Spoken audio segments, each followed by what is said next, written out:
The views shared on this podcast are personal opinions for conversation and insight only. Guest perspectives are their own and do not necessarily reflect the views of Kalaj Dame or this podcast. Nothing discussed here should be taken as legal, financial, medical, or professional advice. Always do your own research and make decisions based on your individual situation. We just shine a light where they hide the gray. It's the Kalaj Dame Podcast. From what I know, just based on my understanding, we have from Pittsburgh hip hop, very significant and relevant, which I believe, again, at least from my experience, has given you up to a certain point, like a certain amount of notoriety. Then we have the chefing, the cooking, which there's been different ventures, we'll say, throughout the years. Yes.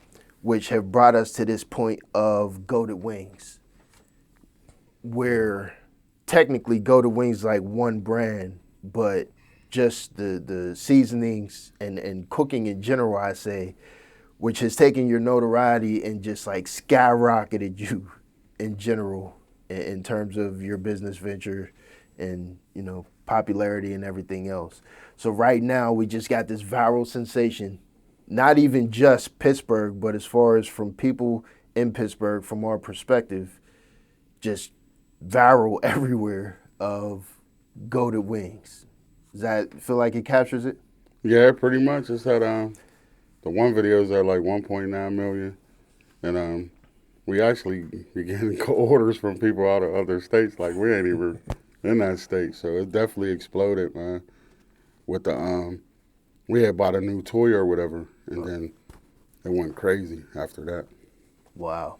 South Carolina, Alabama, Tennessee, yeah, Houston, shout real out to heavy. H-Town.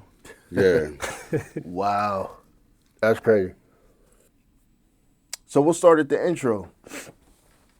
So my intro to both of y'all, I'll start with you, Will, since it was earlier.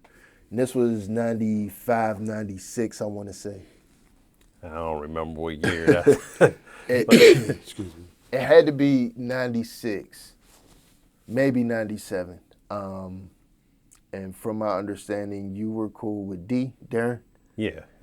And so me and D's cousin, Brett, we were close.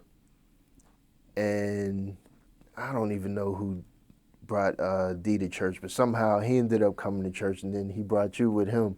And we were all kind of like a crew back then, right? Yeah. So during the podcast with Spuck, I was explaining how we was the Positive P's and rapping and stuff. So like you were there to experience all that. So like we go way back to like 96 and we was in church literally like as much as we could go. Like every Sunday, every Saturday, every retreat. We went to Schumann once a month. Like it was a lot back then. Yeah, and that youth group was, it was interesting because at first, D and them, they would disappear on, I think it was Wednesdays or something like that. Yeah. You know, and I remember he was like, yeah, I don't even know if I should be putting this out there, going to give up smoking cigarettes and stuff like that. Yeah, I was like, what's that? Yeah, you sit there and think about it back then, like wow, we was kids. But yeah, I think on Wednesdays, and then one day he had invited me and, you know, Frank and, you know, D, and, you know, it was a good time. It's just that McKeesport, where it was, that was out of town for me. Right. That was like leaving Pittsburgh. Yeah, that was strange, right? 'Cause, like, for me, I think how I got involved with it, my cousin Ike was going, like, bowling or something like that. And I'm like, you going bowling? I want to go bowling. And he's like, all right, well, let me see. And he called the youth group leader because he was going with the church. Miss Tonya, you remember Miss Tonya? Yeah. So he I guess he called her. He's like, yeah, you can come, but you got to go to church. Like, what type of deal is that? Like, I gotta go to church in order to go bowling. That's crazy. But no, it was cool. And then eventually we went. But it was the same exact thing. Like, why is he disappearing on Wednesdays? It's either that or the academy, the cat that he's disappearing with all the time. Yeah. But from there, I started my rap career and got a little bit away from church and started to like really pursue my rap career. And my very first experience getting my music on a radio station, very first time, I remember I got a phone call from Boogie, and he was like, yo, him and Rain, it was DJ Boogie and Rain, they called me and they was like, yo, you say nigga at the end of your song. Can you get us another copy? And I was so scared because I thought they wasn't going to play it. I ran downtown because I lived right on the north side off of Federal Street on Parkhurst. I ran downtown, but I didn't get there in enough time. My bad. And Rain was like, yeah, we going to play it anyways. It's cool. And the first time I got played on Whammo, I recorded it. And I literally had the CD at home somewhere. I tried to find it, but I couldn't. And the song that I went up against on Battle of the Beats was your song. I forgot the name of the song, but it was Play On Records. Man. It was Kalaj Dame versus Stuck. So for the audience members, this is like a key moment in Pittsburgh hip hop history that Kalaj Dame went against Stuck, and it had to be what, like 99, 2000, somewhere around there? Yeah, I dropped my first album that was produced by LeVar Arrington in 99. Yep. Came out in 1999. And you was on there for 6 weeks before I knocked you up. Yeah, 6 weeks. I was on there and you got me out of there. Excuse me. I was like, man, I actually hated the song. Shout out to Kitty from Erie. She was featured on that song. And yeah, I didn't like it. It was called Make You Dance Tonight, but That's what it was. yeah, and then one to You Knocked Us Off had 6 weeks, and I'd be at work hearing it like, man, turn this off. But yeah, you definitely got me. Got me good. That's dope, man. That, I don't know, like doing this podcast is crazy because I'm learning more and more about the history and just kind of like connecting dots and stuff. So like everybody right now, we all doing certain things like in our own lane and, own ventures, and like there's business people, lawyers and teachers, politicians. And it's like at some point in time, we all cross paths and we all have like this network kind of. So like kind of putting the puzzle pieces of Pittsburgh hip hop together, this shit is mind blowing, man. It's definitely dope what you're doing. Like you said, people are at a point now where they doing different things in life. Like Ruff used to do the videos, now he doing movies. Yeah. Like, so that's dope. I salute him and Lay. Like, they got a project called Blam coming out, and they just evolved. He went from doing the rap videos. I mean, everybody had a Ruff video at one point in time. Like, everybody's artwork probably was done by Skitsco. Yeah. And, so to watch them, like, evolve and still, out here doing something that's positive now, that's real dope. So I try to salute them and, like, keep them involved in what we doing and everything. So came a long way, man. And it's huge. How they say that your network, it affects your net worth. Yeah. And I think that even what I think that's dope is that with the people that's coming in here, and doing these podcasts and things like that, that's going to, there's always talk before and after, the podcast. So it's going to always lead to bigger and better things. And, it might lead to someone coming in here that you may not expect to come in, initially, but then they hear.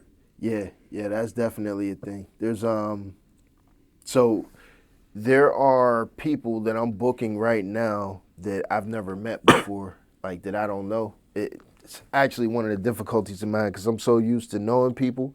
It's real easy to have an intimate conversation when you know someone. When you don't know them, it's like, what the hell am I going to ask you for 3 hours? You know what I mean? Like, I don't know nothing about your life or nothing like that, especially people that don't put their personal life online. Right. And some people get weirded out by the cameras and stuff, but it's like there's people that I don't know that I have booked that, you know, they, like, for example, do real estate, or, you know, one dude that I have booked, he is a scientist, like That's hard. plant scientist. Okay. Another dude that I'm cool with, I used to work for, we're not super close, but he's like a CEO of a tech company. So, you know, all different types of people that are like, you know, like you said, before, after the podcast, opportunities pop up. Last podcast, I was talking to DJ Steve Maffey. Okay. Like, bro, after the podcast, like, bro, you got to put me on with this real estate. So we see, you know, how that work out or whatever. But it's way more than just a podcast and putting out episodes. You know what I mean? Like, the opportunities are endless. And that don't even count just the random inboxes I get from people all day, every day. And like, not to cut you off, but from our situation, man, you never know who's watching you. We get some wild calls like, hey, we've been watching you, so, you know, you put out a nice product, and you never know, tomorrow life could be a little different. That, you know what, that's the thing too. Let me write that down, I guess, when we get to the go to wings. I definitely want to know, like, contrast, like my experience of like growing and gaining notoriety and what y'all get, because y'all are huge. I imagine it got to be like a lot of notifications, a lot of random inboxes and stuff. Yeah, it is, but like, you know, we try to do the opposite. Everybody want to talk about the success. You know, we had some hard times going to these places, and they ain't putting us where the food is. We barely selling a case. And, like, I always told my cuz, like, they going to fill us, man. Like, they going to fill us, and they going to have to give us our flowers. And I already had, you know, the drive and the fire for it because of my son. But we was preparing for an event, and my cousin got hurt, like bad. Surgery, immediately, plate screws, and rehab. So at that moment, it wasn't about, you know, we gonna make it. It's like, we gotta make it now. Like, he suffered that, and that right there drove me crazy, because, like, I tell him, like, that's gonna be a multi-millionaire, the $1 million injury. I'm gonna make sure you compensated for that. Yeah. Because, you know, it was rough. And mind you, he was still at these events, wheelchair, boot, right there with me. So Wow. that alone, man, that between my kids and that, that's what really drives me the most. Like, my cousin got hurt because he believed in me. So he got to be compensated for that. And, like, you know, we had the struggles, you know, moving a case of wings. And my thing is, don't never get discouraged or give up. Keep working on your craft. Keep going hard. And, you know, don't give up. It'd be rough in the beginning, but, you know, it's going to pay off. The rule of life, if you do something every day, you're going to become great at it. Yep. And we just wanted to be mentioned, and, like, it went from, oh, they cool, to, like, the best. We just say we sell chicken. The people say it's the best. And it's, like, real crazy, like, now. Like, it really is, and we appreciate all the love, but it took a lot of blood, sweat, and tears for real. Like, that's for real. Like I said, he got plates and screws in him right now behind this. All right, hold up. I want to get in that. I'm going to take a note first, the injury. We're going to come back to that. I want to back step a little bit. All right. The music. This is, like, really relevant because in my mind I was thinking, I know I retired 10, 15 years ago. I ain't made music in a long-ass fucking time. And I forgot what we was talking about exactly, but you sent me a message, like, all this music, and I'm listening like, yo, what the hell is this? Can I go to Spotify and listen to this? You got a video somewhere? Nah, it was, And the response, just like the energy you just had right now, is like, nah, like, I made this, like, you know, a month ago, a year ago, whatever. yeah, most of it was like at least 8, 9 years ago. A lot of produced by K Pound, Stevie B, and I just wanted to shoot you the music. Like, I never released none of it. And I like writing and like creating, but I don't put nothing out there. But I did the jingle with Mike Tomlin from, for our brand or whatever, ABC. And then when I sung you the one, you was like, hey, what's this? And I was like, I got some more. And I had to wait till we settled down from getting busy, and I just flooded you. And I'm like, I know you got an ear, and you beat me before, so I'm like, let's see, let me see what he think about it. He's like, yo, what you doing with him? I'm like, yeah, bro. just sitting there. Instantly, I was thinking, like, and this might just be from my own situation or whatever, but I'm thinking, like, all the music that I created, if I would have put it out somewhere, I'd probably be making dough. Like, if it's registered everywhere and it's available for people to go get it, you never know how many fans you got that's just searching your name and stumble across it. Excuse me. Like, for example, there's people now that when they see episodes or they see clips and they like, I never heard of you. Who are you? Where can I go get your music from?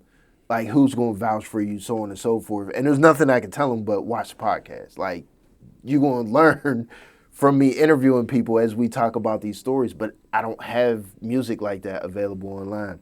So it was almost like me projecting this energy and like, man, you better put that shit up. Yeah, You know because what I mean? if you even go far as like an idea I just thought about, like one of your podcasts, put one of your songs in the description so they get more familiar for them and it leads you to your music or something. Yeah, I was thinking about that. I might do a campaign when I so I want to upload like basically all my albums, all my projects. Right now we're just doing the theme song. Okay. So the Kalaj Dame theme song is pretty much everywhere. And the idea behind that is it's registered, so when you play a clip that has that theme song in it, it's getting paid from streams, ASCAP, so on and so forth. So like if a clip go viral, 60,000 views on TikTok, we getting paid for that. And it's literally on everything. It's on Facebook? Yeah. Oh, we got to start using it on our reels then. Yeah.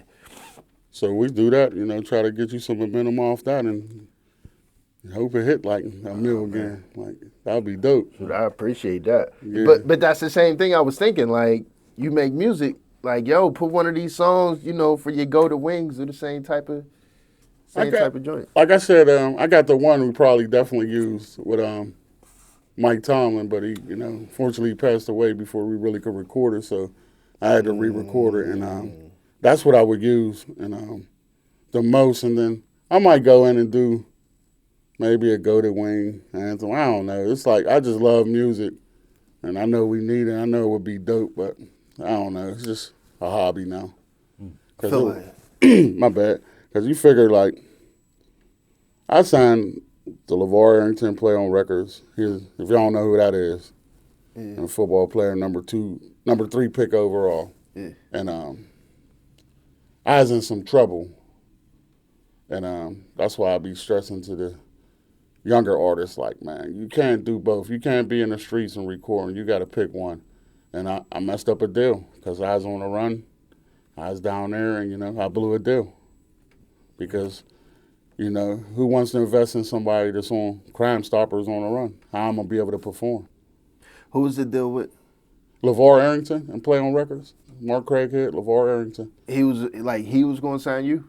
We were signing him. Yeah, Play On was under LeVar Arrington. If you pull out my first CD, Guns and Grams, it say executive producer, LeVar Arrington, Mark Craighead. Yeah. I was down living with him in Fairfax, Virginia.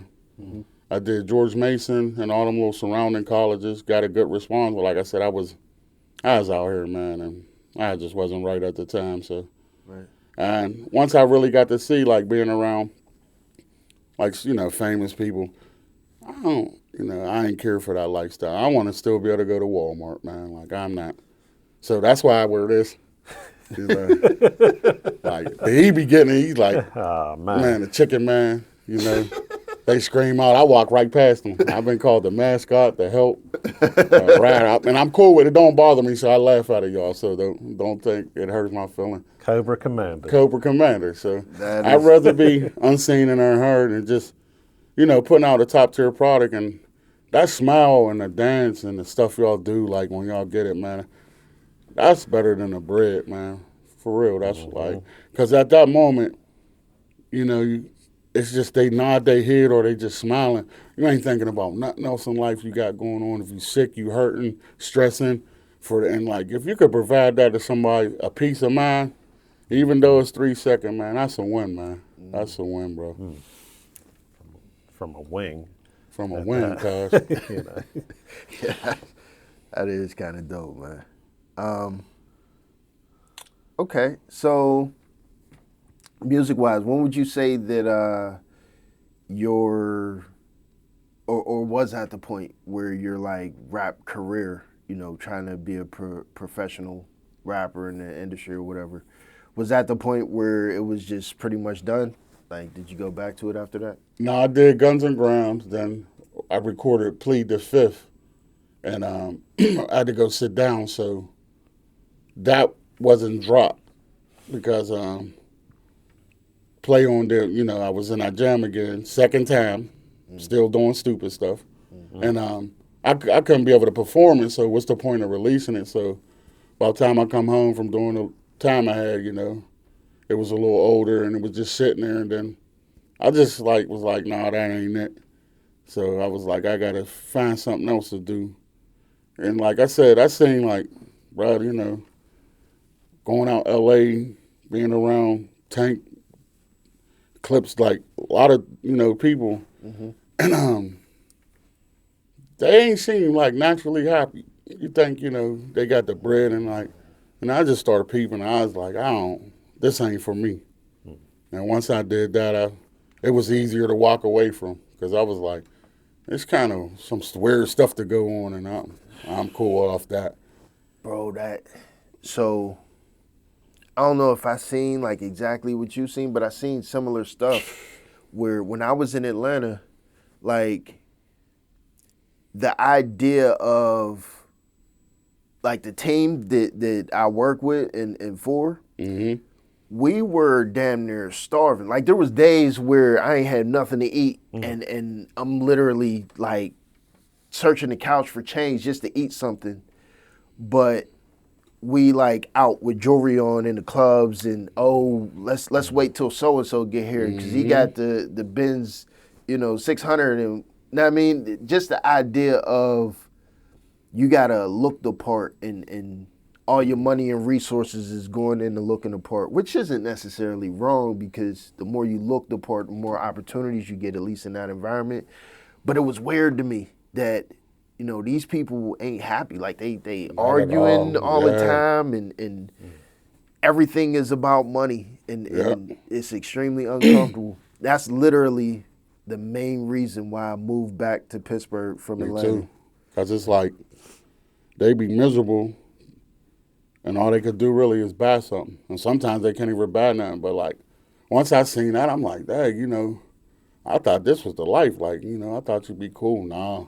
Like, because you got to think, when you do get to that certain point, a lot of people ain't around you because they genuinely like you. It's because you got some type of benefit, that's going to hook them up. So that genuine love, it really don't be around. So you got to watch who's around you.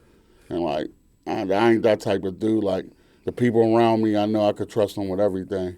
And I'm not trying to discourage nobody locally, but like, there's a lot of weird stuff you got to do to go ahead and make something shake. And I advise stay independent and just, keep pumping your music and, like the route Hardo's taking. Like, I always salute cuz, like, that mainstream stuff, that's when it start getting a little weird, cuz. Get a little weird. Yeah, I agree. So was that the end of your, we'll say rap like career when you seen all that weird shit and came back? Yeah, when I seen it in 2000, then I went to go sit down and then I came home. I was kind of already had these songs recorded, so I just had to finish up the last couple of them. So I was like almost forced. you know, to finish them, just to do them. But once I came, like, I lost all the love but I still write, because I started off actually writing poetry, and this girl, Tamika, I went to sharpen my pencil. That's how old I am. Pencil sharpener. So she takes my my poem and said, you know, it was a rap. And I'm like, it's a rap. It's about me finding my dad dead on my birthday. Like, I'll say it if you want me to or not. But it say June 8th, my birthday, to my pain, can you relate? 7:35 in the morning and I'm late for school again. Hugged my pops, made some coffee, said take your medicine. When the party started, he said about 4:10. 3:35 the drama start, man. Peep this shit. Pop still in the bed, body warm but stiff. Now I'm thinking to myself, why my life like this? Tears race down my face because the pain's too much. Exit June and it's stuck. Now shit is all fucked up. Wow. And she said that was a rap, and that really happened. Like on my birthday, I found my dad dead. And right there, that was like my dad. He was him. So right there, that made me something else.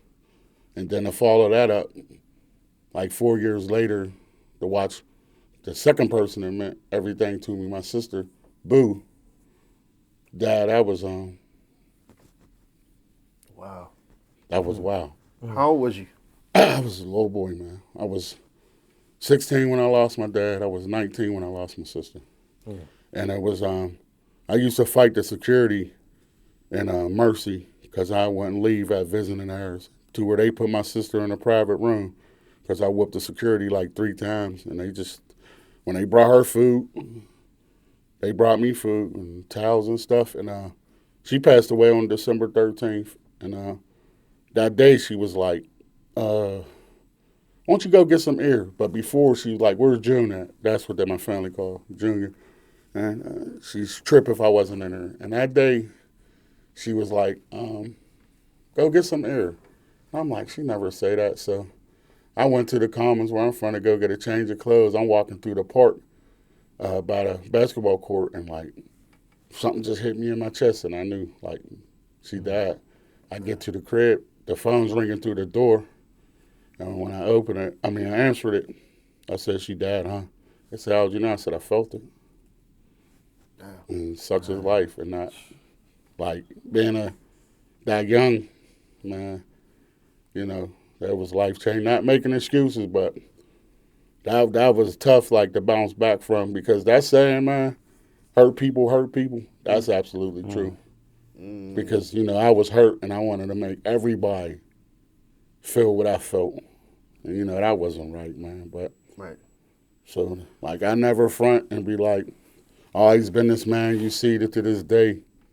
That'd be a lie, man. It took time to work on myself, you know. And as we spoke on the porch one day, you know, it's just like you gotta take the time and effort if you want to be a better person.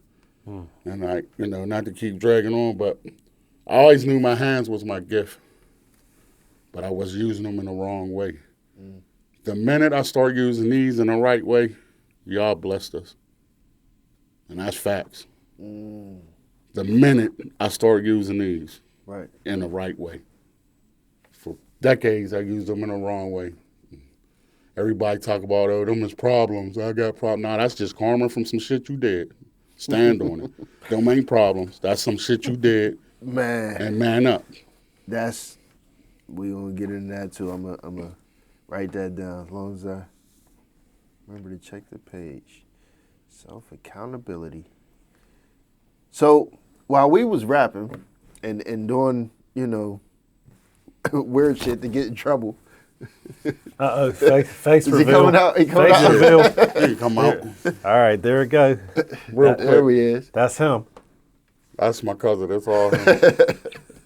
But yeah, what you saying? So Will, while we was rapping and doing crazy shit to get in trouble, what was you doing? Early, mid-ish 2000s.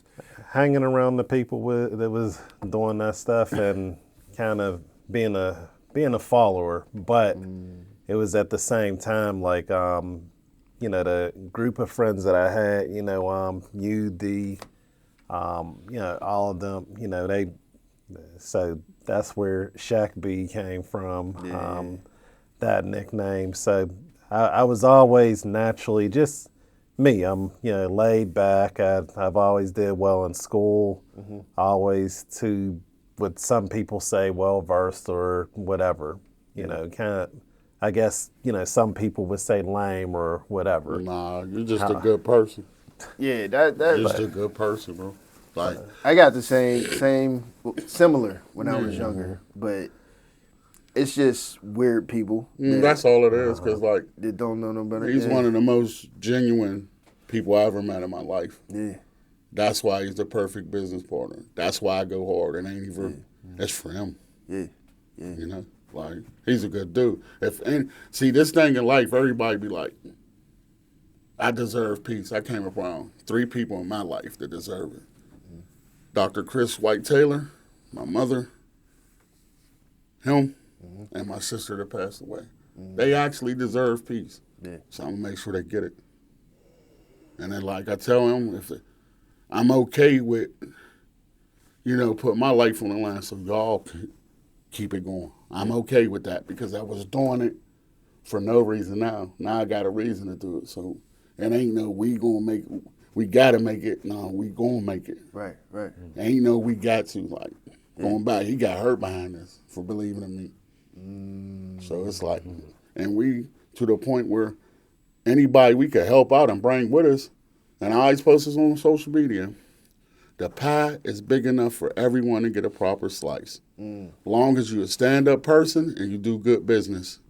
And we cool, we bring in whoever we can. There's no egos here. We never said we the best. We never said, we just said we sell chicken. Right. But there's a lot of people I'm going to bring along with this. And you're one of them. Like I said, my homies at Blam, Keisha Bennett, Honesty Best, IGH Me, like these are all people that need to be known in this city. Tasha Mack, like this doing stand-up stuff. They go, give them their flowers. You got to start giving people their flowers while they can smell them. Yeah. Nick Hogan. Like, that's my hometown hero. Yeah, hometown hero. Now, this how thorough he is. Everybody, he sell chicken. And be like, why you posting? For one, that's bro. We'll never compete against each other. People be trying to line us up, and I'm like, nah, that'll never happen. He the one that put me on how to make my son seasoning. Him. Like, hey, start bottling that up. Start doing. So how could I not make sure he good? And he's another one. He's a good man. Yeah. He been through a lot. He's a real good. Then that's my man right there. And obviously, I mean, y'all doing well. Like y'all could coexist. You ain't gotta have beef or not help. For what? Yeah. When you use more energy saying, fuck you, than doing this. Yeah. All I do is put my hand out. You either can smack it or shake it. Yeah. Once you smack it, we cool. No hard feelings. Yeah. So it's like, as far as like, we was banging on doors, bro. Like, hey, let us get in there. We'll make it shake. Let us get in here, man. No, we cool. All them people calling us back. Yeah. I tell them, don't worry, cuz. Like, they gonna look for us. And like I said, he believed what I believe. There's just certain stuff that just drive me. And like, I tell everybody, like, that ABC stuff, that ain't just a slogan, man. He'll tell you see me, I'm all about my son. Yeah. I'm cool with not reaping no benefits of this because I'm going to set them up. My daughter, Kate, and him, that's a win. My little cousin, Manny, that's a win. I can leave this world knowing, like, hey, man, like, at least I left them something. Yeah. Because what we do, like, your parents probably bust their ass to try to give you a better life. Yeah. They tried their best. Yeah. So imagine at 18, they say, here go $250K, go to school. Because what we got to do, we talked about on the porch, we got to work, we got to go to, it's hard to do that. Yeah. So if I set them up, you got this cash, just go to school. Yeah. All you do is focus on school. My daughter's about to go to Temple next year. Yeah, she grads. So I got to set them up. Yeah. And if it costs me mine, I was risking my life for a rag, a blue rag. Make that make sense. Yeah. If I'm going to lose it, it's going to be about them. Right. I could accept that, but like, cuz I'm this, and get off. Put it like this, I'm talking about, this is my hood, and I don't own a damn thing in it, and I got trespassing charges if I stand down there. How stupid was that? Right. And like going back to the lame stuff, Ask any street dude. We were the lames. Yeah. The shit we was doing was lame as hell. Yeah. Yeah. But they want to consider my cousin like, no, this is the smart one, dummy. We are the lames. So then when they dudes I be seeing and know, especially in social media, that they ain't even built like that and wasn't out here because I'll be taking their shit. Mm-hmm. You ain't built like what? And then you're 40, 35 trying to be a gangster, bro. Come on, bro. Yeah. Yeah. Who does that? Show you the caliber of the person. Yeah. That like, and them constantly trying to say how real they are. That's a dead giveaway they ain't. Because why you trying to convince me? Just like the thing, I use a lot of street stuff with our business. Mm-hmm. We ain't got to say we got the best. Let them say it. If you a real man, people going to already tell me, oh, you know, Kalaj, that's a real dude. Yeah. But if you in my face, I'm real, I'm going to start being like, why is he trying to convince me? Like, let's watch this dude. That's the thing. I should have been heard it. Yeah. Man, you a good dude. Like, man, like, we trying to help everybody. Ain't no egos over anybody. From clients to people that did business with us. I'm saying they ain't got no ego. We ain't with none of that. Yeah. Mm-hmm. For what? Because what do we have really in the city, cuz? Now? Nothing. Yeah. We used to have shit, but it's like going away. It's going away. So why should we be bitching and complaining that we ain't got a seat at a table when you create your own table? Yeah. And I like what's happening in the city right now. Mm-hmm. I like from y'all to not even include myself, but nah, you got to include yourself. You're a part of this. You got to get your flowers. But the same way you said it, like I don't like to speak on my own. You know what I mean? Mm-hmm. But from what I see, from my perspective, I mean, we got the on the homies podcast, we got the Damian Lowry dude, like he's killing it. We got there's all types of content creators and. Suke, he's doing this thing, and Stunner. So Stunner went crazy, and like, if I could pick like who we were, in this like chef and stuff, that's why he one of my favorite artists. That slept on, that was us. And I tell him my own mouth, cause that's us. We had slept on, just like you, and now look. Yeah. I ain't slept on no more. It's crazy. Yeah. Okay, so my first understanding of hearing anything about you cooking was the pizza shop. Yeah, that was Romello's. Me and my homie Judd started it. Judd from the West? Yeah. Yo, that is my dude. Good dude. I ain't seen him since. I used to sell DVDs. Yeah, good dude. And man, that is the homie. He still around? Yeah, he just be ducked off. Now, Romello's is my nephew, his son. He's autistic. So we named it after that. So he's like, cuz, we need to make you shake. Go ahead. And we started that. And it was cool at first. And then we found out the building flooded. Dude that sold it to us wasn't, telling us, but which cool. First, I tell you, fail. First attempt is a lesson. Mm-hmm. So right around when Trump won, it was rough. And we own ours. Like, y'all leasing. I don't know what's up with y'all. And it didn't work, but. Y'all bought the building? Yeah, he bought the building, the pizza shop and the building next door, but they flood because there's a creek in the back. Mm-hmm. So it always floods, like whenever the water's high. Yeah. Tell them what you said about the one time it was flooding and what was in the floor. I'm sitting there and 4 inches of water and something's like, look down. It was an old school building, so the electric sockets was on the floor. I'm about to get electrocuted, so I run out the door. And just see it spark, yeah. I'm working 6/12s, maybe 15 hours every day but Sunday. Yeah. And I was like, it didn't work, but I walked away from it. I said, like I told you before, sometimes everybody think a blessing has got to be materialistic something. Sometimes the lesson is the blessing. See, if you bless me with money right now, that's gone the next couple of days. That lesson lasts for life. Yeah.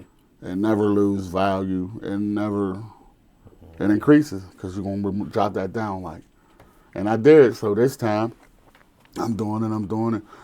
Doing with my bro, East. And, excuse me. He had health issues, so I was like, I got to turn it up. I'm always thinking about everybody else. I said he to a point where he cool now, but I was thinking I had the money to get somebody to take care of him. So I had to turn this up, and my cousin was just sharing what we doing. How we found out we was cousins the craziest. I was a executive chef at Central Catholic. Chatham, yeah. He's driving me every day. Driving the cab, and then eventually, the jitney thing. The jitney. So he make a post with his sister, and I was like, "Hey, what's up, cuz?" She come under there. You know my brother? I was like, my cousin is married to his sister. We ain't even know it to a post. Right. Yeah, and from there it was like we just, like I said, he's the best business partner I could have. Like, he do all the things I don't want to do. Talk to people, answer no phone. I just want to be unseen and unheard. I just want to cook. He allows me to do that. That's dope. Yeah, it is, man. What first I want to cover I guess it'd be like education. Like, did you go to school for cooking? Learned at penitentiary. Only difference, being it was a federal penitentiary, it was the same curricula as Art Institute. Only difference, my knife was chained to the table, and it was like 2 feet away from the next person, so I couldn't use it to stab them. This is when you could pay for a trade. They took that out because people was really rehabilitating when they come to this world, because I knew that wasn't the place for me, especially the age I was. Somebody tell you when to go to sleep when you get up, and I've been in some places that was terrible, like 23-1, meaning you get an hour out and 23 by yourself. So people think prison is cool for one, with them they are idiots. They think it's all physical. Mental, right? Just like life. Yeah, I never been to the pen. I've been to the county. That's that funky motherfucker worse too. I was there for a week. That's enough. Right? That's long enough. Dude, when I tell you, and they called it the shoe. A lot of people tell me it's not the shoe, but like the transfer pod. Yeah, the holding tank. Where not the holding. They take you upstairs. To the phones. Where the lights are on 24/7. So you have a cell. Yeah. Is there windows? Yeah, there's a window on the door. Mm-hmm. The lights are always on. And it's like, from what I was told, it's like the transfer pod before you go to gym. Yeah, because you're about to get that TB shot. They're going to hit you with that TB. You get that TB shot? Yeah, it's going upstairs. Wait, did I? I don't think I got a shot. Yeah, you was out of there. Yeah. Usually, well, back then, the minute you get that shot, you stand. I don't think I got a shot. Yeah, they used to hit you. But I had the red suit on. Oh yeah, you was there. Yeah. And so we went, and my thing was, it's boring as shit. There's nothing to do. You barely know anybody. You don't really know who to talk to, because it's like, I don't want to trust nobody. Mm-hmm. You know what I mean? I was taking showers just to kill time. I think I took like 4 showers in a day. Yeah. Then you go to the basketball court. There's like dudes this smoking, chewing tobacco or some shit in the corner. I try to hoop. Some big dude coming tackling niggas. Like, I don't want to deal with this shit. It was literally the work. The food is disgusting. Mystery meat. Like, donkey dick and cat food. You got green meat crazy. Like, what's this? It's like fake, because they don't got no pork. It's like fake ham, salad, shit. So imagine you down there and you don't eat pork and you got to eat, or you're vegan or vegetarian. Well, no, they was giving my homie the same thing every day. It had pork in it? No, they would give you a little vegetarian, but it ain't enough, like green beans, rice, and just repeat it. Yeah. That's why I said, when I see these fools thinking, like, when did jail become cool? You must never been there, because, man. It was the worst experience. I kept my bracelet. I got my bracelet cut at home, literally, to remind you. Don't never go back to this. Yeah, because it was so bad. I consider myself a man, but I'm like, get me out of here. Send me to my home base, because once you get a home base, they got to send you out. And I'm like, I can't maneuver down this county. Like, get me the fuck out the county. Yeah. Send me upstate or back to my home base and then I can maneuver. That motherfucker rough down there. That's what they were saying, because like when I was there, they were saying there was no commissary in where I was at because it was like transfer or whatever. So everybody that was there was like, send me to where I'm going to go. Mm-hmm. I don't want to be in this. Nah, because you can't maneuver. Like, ain't no having no really like a hut with store. Like, you know, you can make some money. Yeah. Because back when I was going, they send you down the wall. And then the Grey Goose. Ask anybody what the Grey Goose is, and then you going to get transported. Then they hit you, the feds hit you with the, we going to send you closest, make sure you closest to, man, they had me fucking Minnesota, Fayetteville, Arkansas, Texas. Where the fuck else they had me? I forget, but back then you had to go to Oklahoma City and get processed, and then they move you from there. Now they do it in Ohio, I think. Man, is you on a plane? Yeah. U.S. Marshal strapped up, chain shackle. Yeah. Minnesota high when I was up there was -30. Yeah. Wow. The high for the day. Oh, God. Yeah, and they laughing at me. They're like, "Where you coming from?" I say, "Pittsburgh." They say, "How much snow y'all get this a lot?" I said, "Like a foot or two." They laughing. Then I'm looking out the window like, "Why all these damn cars got chains on them?" Shit. The way it snowed. I went to sleep. Nothing like this on the table. Woke up like 3 feet of snow. Wow. I'm looking out the window. This was an underground jet. So this big slab of concrete, and then you go underneath. But it's like you can still see outside.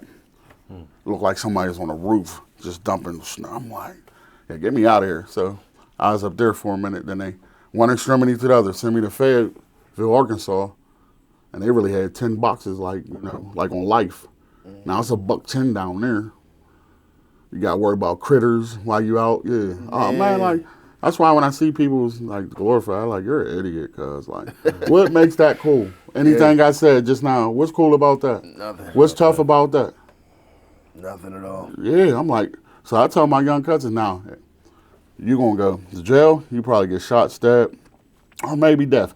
Now, if you're interested in any of them, come on off that porch. Like, if you're intrigued by any of them, yeah, you're going to see. Yeah. You're going to make a little bit of money. You're going to think it's a lot, but then you pay this white dude to sit right across from you at the table. In one session, 50, 60,000, depending on how bad your case is, and still go to jail. Yeah. Who's the gangster? Dude's the gangster. Not even just that, too, but the feeling of having to look over your shoulder all the time. So, and I'm probably going to sound like I'm speaking from personal experience. As far as y'all concerned, mind your business. I ain't got no personal experience. Yeah. But I understand what it feels like in life when you were constantly worrying, is those dudes in black suits looking at me? Is my phone tapped? Is somebody? Yeah, that's a horrible way to live, man. Police come knock on your door it could be for the neighbors or the kids or something, and you like shaking like, hey, go see what they want. See a cop car, you got to pull over, get out. Like you said, see somebody in a suit, you swapping phones like they on me, I ain't even on you for real, but you be so, and this is every day, all day. Yeah. So imagine what that's doing to your body and heart. Yeah. Well, the time you wake up to the time you lay down, you like, is that them? They on us? I don't care how smooth you think you move. No, none of that shit flying. If they got you, and one thing about the feds, when they come, they got you, and ain't no, your ass going to jail. Yeah. They gonna put this shit on the table like, no, that's you. Block out whoever was with you and like, yeah, you did this, you talked to him on it, you're burnt. Yeah. Right? The only way you get out of that if you rat. You're going to jail when the feds come get you. Crazy, man. Yeah. So yeah, moral of the story, y'all don't want that life. No, ain't about that life. No. Ain't nobody about that life. That's nuts. So, Will, do you do any cooking at all? Yeah. Like, you help with cooking the wings and all of that stuff? You be chefing up? Yeah, so as far as that relationship aspect, he might not want to hear. I'd say, more like he's mentor. I'd be, more of an apprentice type thing, even though on some conversations. He's talking to people like, yeah, he's a chef too. I'm like, oh, I mean, you know, He is. Because, like, not to cut you off, but, like, he done did orders on days I was at work working another job. So my whole thing is he need to know what to do in case I can't make it when I was working another job. Yeah. So catering, he'll be like, cuz we got this. You go make it. And I'll just watch him. And I always tell him, quit second guessing yourself. You did it right. Now drop it. Do this. This is how you do this. I show him everything. For one, my dad always said, if you got knowledge and don't pass it on, it's wasted thought. And why not sharpen him up? That's going to make my job easier. Because now, I could throw this baked chicken in. I know you how. He done cook for his family with the shit I taught him. And they like, he killed it. It tastes the same. Yeah. It's a script. It's going to sound weird, a simple, complicated madness to our product. Everybody think we get the chicken washed and do. Nah, the chicken get treated, the flour get treated, then when it come out, the chicken get treated. But it's simple enough to where, take my little cousin to do it, even my son could do it. But, you do that because, our dream is having food trucks or buildings around the city to where we get these youth and hire them and get them off the damn street and say, here's some bread.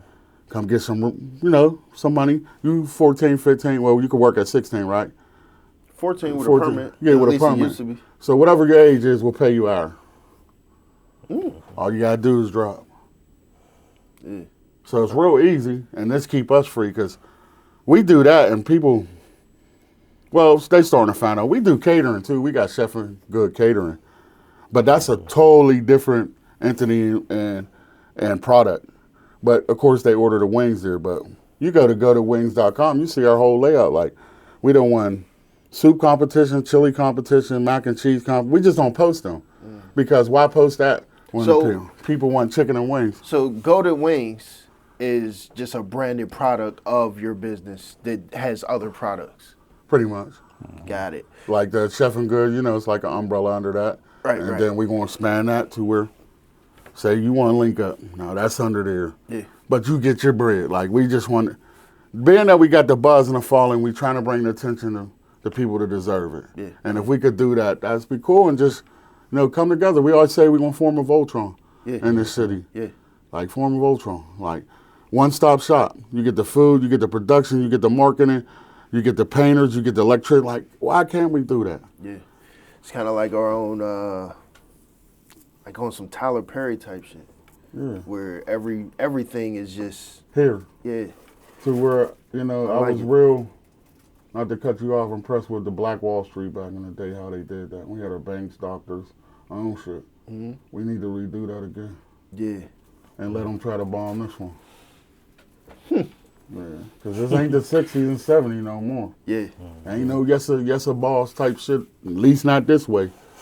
So if we stick together, we be powerful. That is, a lot of us can. Yeah, you got a handful, and them is the ones we trying to find. Yeah. Because, some people ain't meant to go. Yeah.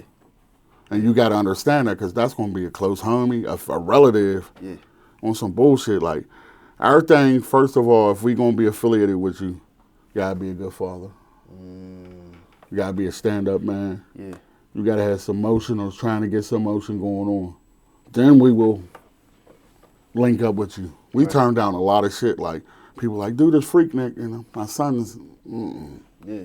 I don't want my son affiliated with that. Right, right, Sometimes you got to let money walk out the door because you're protecting a brand. right. And like I said, you never know who's watching you. And then we affiliated with the stripper fest, and then somebody big was about to holler at us like, oh, man, that's something. Why would y'all do that? Yeah. So you just got to be aware that somebody's, like, you might go ahead and have 5 likes and 2 comments. That don't mean only 5 people seen it. Right, right. They just, we in the city, we're like, oh, fuck that. I'll say like, yeah, my homie do a podcast, their counter is, it's like, what is it called? Oh, my homie do, I ain't, hear me out. Oh, my homie cook, no, my girl cook. Like, bro, like, that's just the mind state to where really got us going. We took the show on the road. We went in other states. Because it's like, I know how the city is because of music. Right. you have to conquer somewhere else and then spin back.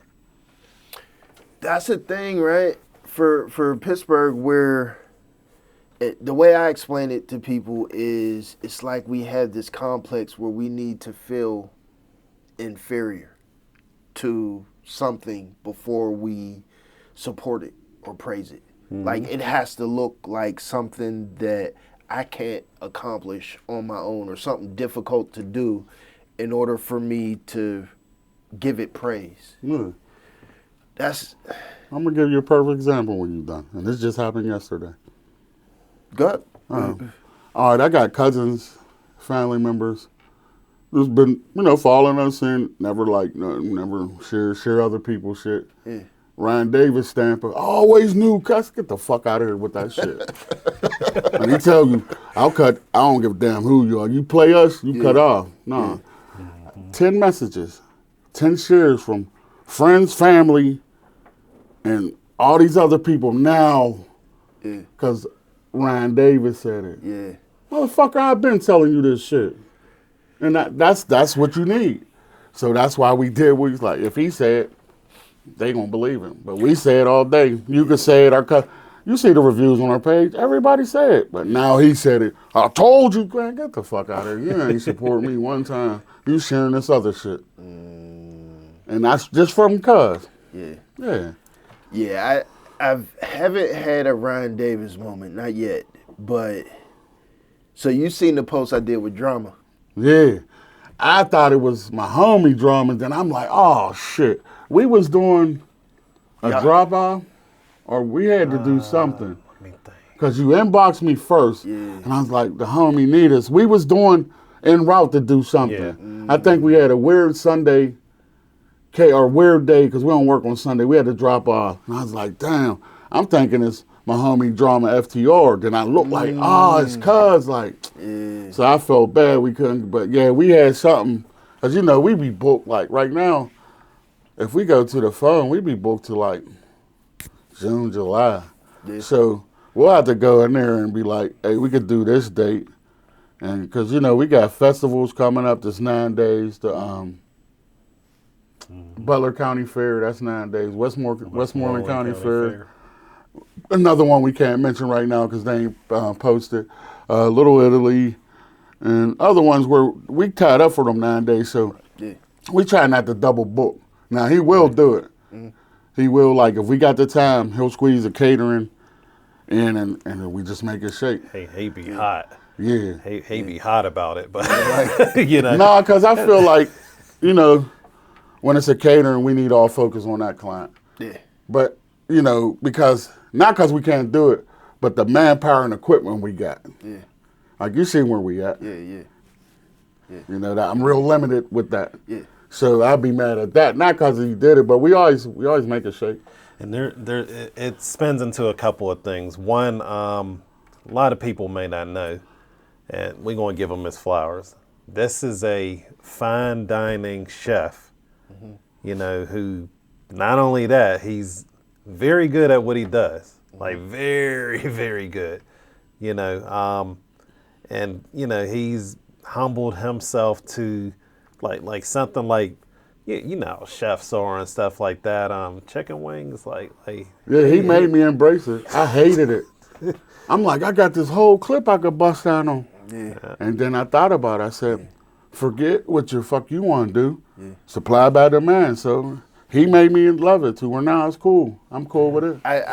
I definitely get that feel. So I remember you posting videos and clips, I think, of weddings, graduations. You would make stuff. Maybe it was for the school. Probably Chatham. Either or Central.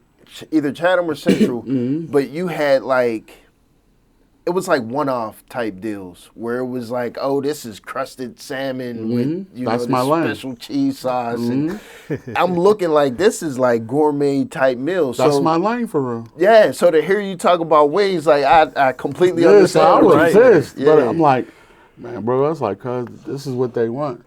That's personal issue. I got to eat this and give them what they want. Right. But now I'll throw it out and be like, they want wings. So I don't even say it no more. But here's why I brought it up, though, is because that same intricacy and care and stuff like that, that goes into something as simple as chicken wings. So whenever, like if I'm over there booking the catering and the wings and stuff like that, he want to make sure that on both ends, but especially that catering, he want to make sure it's right.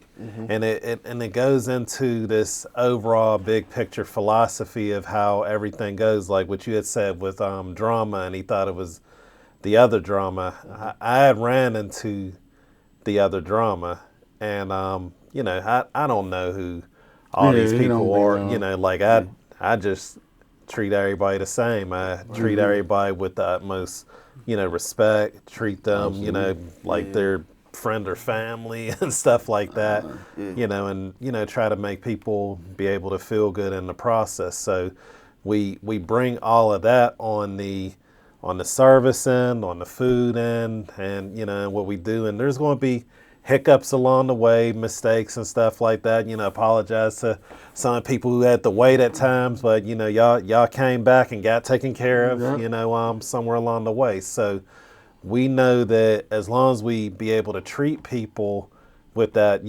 high, care and, customer service and put into the product also, then they'll come back all the time. Because you ask any top chef, like, that has pride. A lot of people do it because there's good money in it. My thing is, if a chef really doing it for the love, you'll taste it in his food. Yeah. That's how you know the difference between somebody that want the money or if this dude love what you doing. Real quick, what's the difference between a chef and a cook? A cook follow ingredients like, yo, Kalaj, do this. Chef create. Like, everything we got, there ain't nobody make that.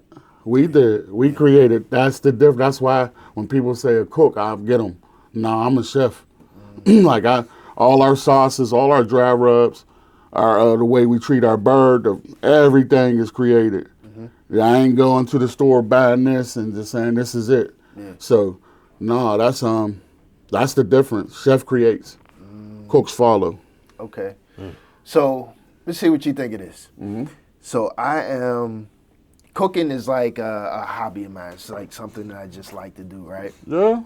Yeah, where I've started at like early teen years, so like food tech in school, they give you like a chili recipe. You would make that in school and then take the paper home and try to make it cookie pizza, all this stuff. So that grew into me wanting to experiment. So I would like take noodles and cut up sausage and just mix stuff together, right? Sometimes it's good, sometimes it's gross.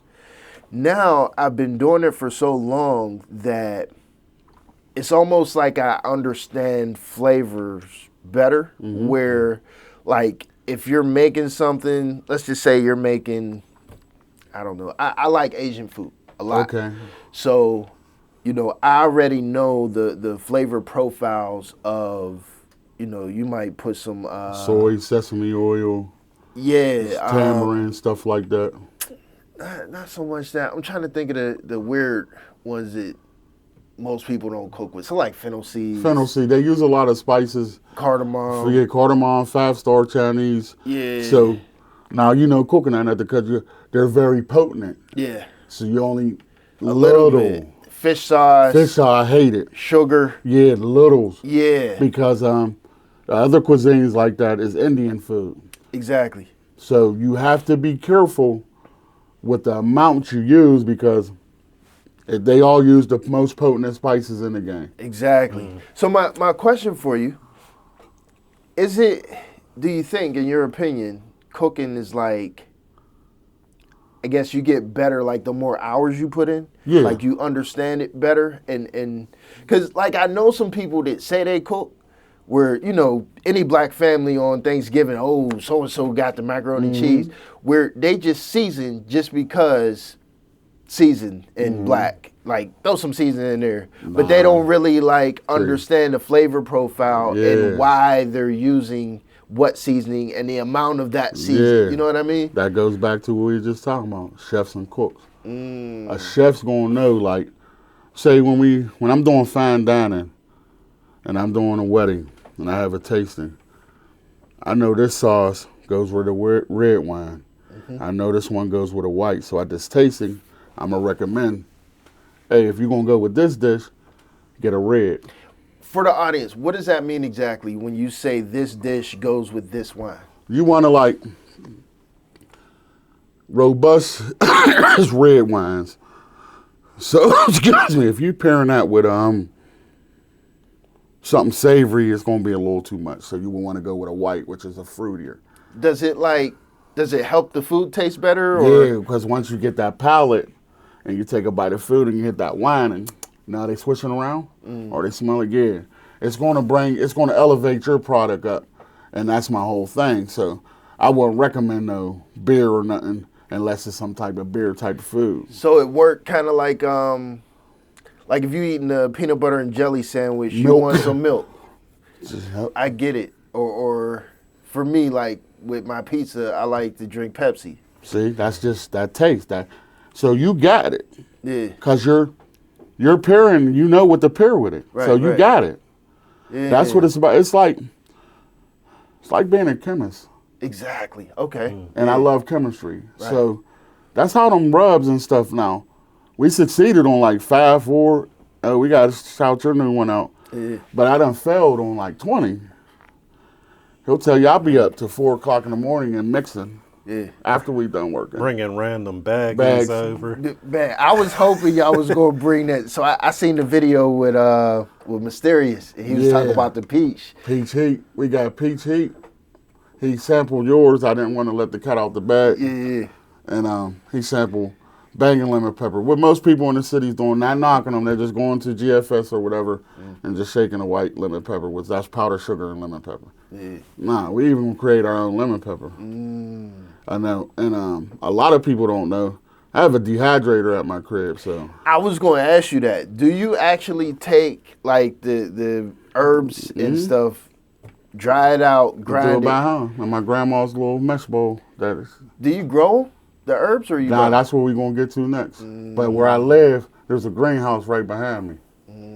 So when we say we have the lowest sodium, nah, you ain't going to find nothing.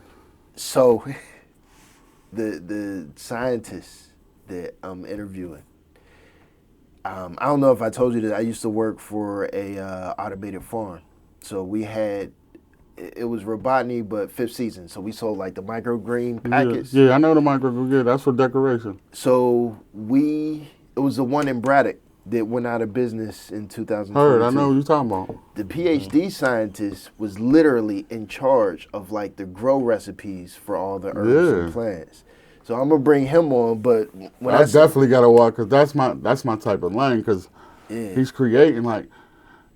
He called me the mad chemist. Like I'll come in with a bag and he'd be like, "What is this?" And I'll have to taste like it's this. So basically, I'm bringing him on to like clear up some misunderstandings about like seedless vegetables. And, yeah, because people think they're bad. They're not. Yeah, exactly. Because even the seedless, that's what makes you a chef. You got to know history of food too. The seedless vegetables still come from a seed. Yeah. People don't know that. There's so much to it that people, the idea that people think somebody is in a lab mixing chemicals to create a plant. Yeah. Now, there is definitely hybrids out there from the difference. Like bananas really don't look like they supposed to have bigger seeds. The black little specks in there, the original banana had bigger ones. That's a form of hybrid. Now, these same people that say like seedless, they eat broccoli and cauliflower, that's not even real. That's not it. And then they like tilapia. That's not real. Tilapia is real.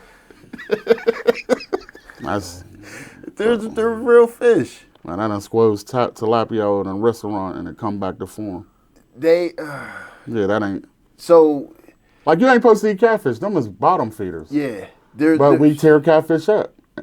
I don't anymore since. Yeah, it's bottom feeders. I'm a fisherman in the wild, so that's another trait. Like so, that's how I come from country people in Person County, North Carolina, with acres of land to where I see my grandma run down on chickens.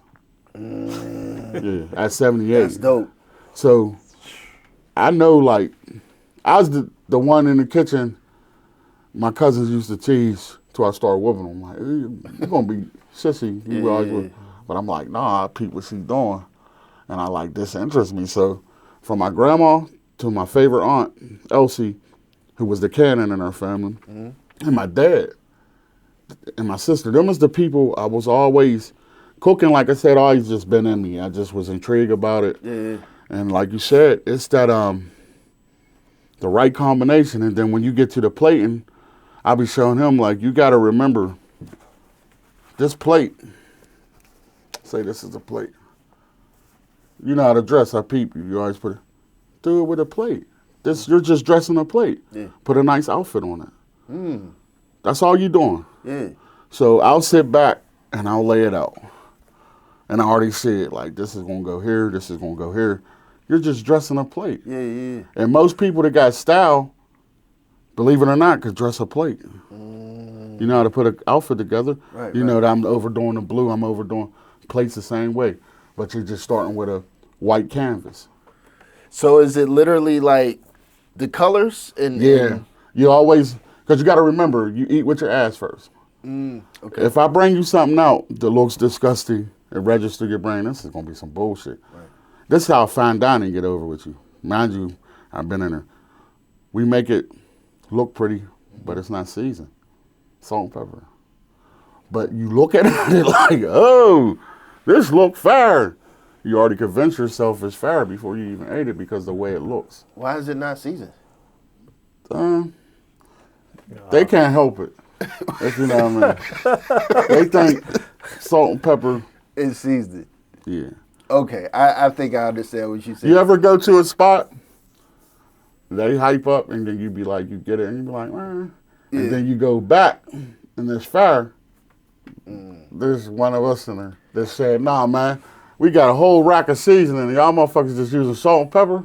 Yeah. So there's some places, and I won't say any names because they might want a sponsorship Yeah, one day. yeah, exactly. That's why I said we got to be cool with that. Yeah. But there's definitely like popular chicken places that's like, why do y'all, what? Man, we go to this one particular one for inspiration. It's called motivation. Yeah, motivation. Of course, we ain't going to name it because they might. Man, it's the weakest shit I ever, but they're $1 billion company. And people will say their names oh, man. like they are the best. Man, I had people argue with me that never had our product, and we ain't even, it's chicken, but it's a different lane. Yeah. And they like, y'all shit ain't like that. I'm like, this book, but it's $1 billion. I gotta respect it. Because it's a brand. It's $1 billion company. That You gotta give them their respect, man. You ain't gotta like it, but you gotta respect it. yes. Just in general, there's so much in a brand and how you advertise and get the consumers to love just your brand to where it don't even matter how good your product is. Nope. Like Jordans, for example. Like me, I've turned into a sneaker guy. I'm always wearing Jordans. Mm-hmm. I started wearing reps though. Yeah. Like literally fake Jordans, like, oh, these is cheap till they started falling apart. Yeah. But in general, the idea of I'm going to spend $800 on these shoes just because of the Jordan brand. This is brand. Same thing with chicken places. This is a rapper said this chicken place is great. Yeah. So they're everywhere. I seen their logo. So now all of a sudden I'm a fan and this is the best chicken everywhere. Yeah, because it's the marketing. So when we came up with it, we was like, no, we don't want to do that. We want them to say it. Mm-hmm. Yep. So I'm like, if you could go back to like I said, I got footage of Chatham from 8 years ago. Mm-hmm. I always did live reviews before it was in. Mm-hmm. I already had sour cream and onion at my pizza shop. Mm-hmm. Those are just now doing that now. I'm going to be light years ahead of you because I'm a chef. Mm-hmm. And the way I think, it's like, I know when trends is going to come. Like, we could easily jump in any lane we want to and excel. Right. Because I could cook anything but African food. You can't cook African food? No. I've done it. And that's the stuff with the stew with the fufu. Yeah. The biggest thing with that is the presentation of it. It's slop. So not to disrespect the cook, but they eat with the finger. I can't make it look nice. So it's mental with me. Mm-hmm. If I can't make it look nice, I can't make it taste nice. So we could do anything. Italian food's my specialty. That's my twist. Right. Like Make your own noodles and stuff. everything. Like if we had bread to put up against, like we gonna go wings or I'm gonna go Italian, I'm gonna bust whoever's ass. I promise you. That's a thing for people that have never had like real Italian food, like fresh noodles, fresh breads. My homie was last name DeChico. His raised was Italian. That was my homie. Stayed on the north side. I was in his kitchen with his grandma. So my shit different. My shit coming from a lady that migrated over here. So them was Italy's recipe. Right. And she seen it was to a point. They'd be like, "You here for son?" So I said, "No, it's a grandma." So. Do you make your own cheese? You know that recipe where I can. That's boil the milk and vinegar? You need you need the right my bad right equipment and the right environment to do that. So we're sanitary, but I can. I've done it before. It was actually a requirement where I was. We made fresh mozzarella. Okay. Like there's like certain shit when you hit these executive chef. Like I can't bake, but you gotta learn how to bake something. So I would just go with a cheesecake and I swap out like the apple puckers, peach puckers, and incorporate that in there because I had to come up appetizer, salad, main.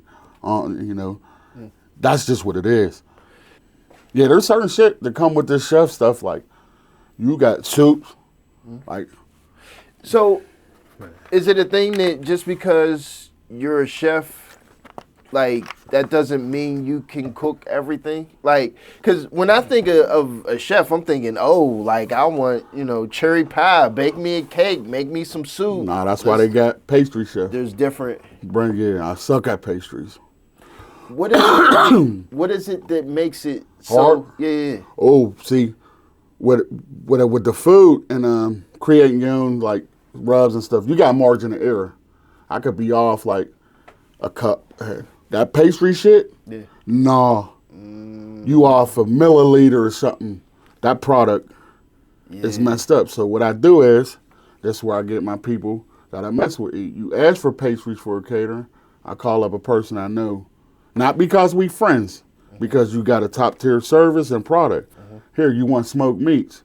I could do that, but my homie do this very well. So we just stay in our lane. And I'll be watching these other chefs, they got spicy bowls, they doing this, you're doing too much. You're trying to, whatever trendy, like, best advice I can say, find your lane.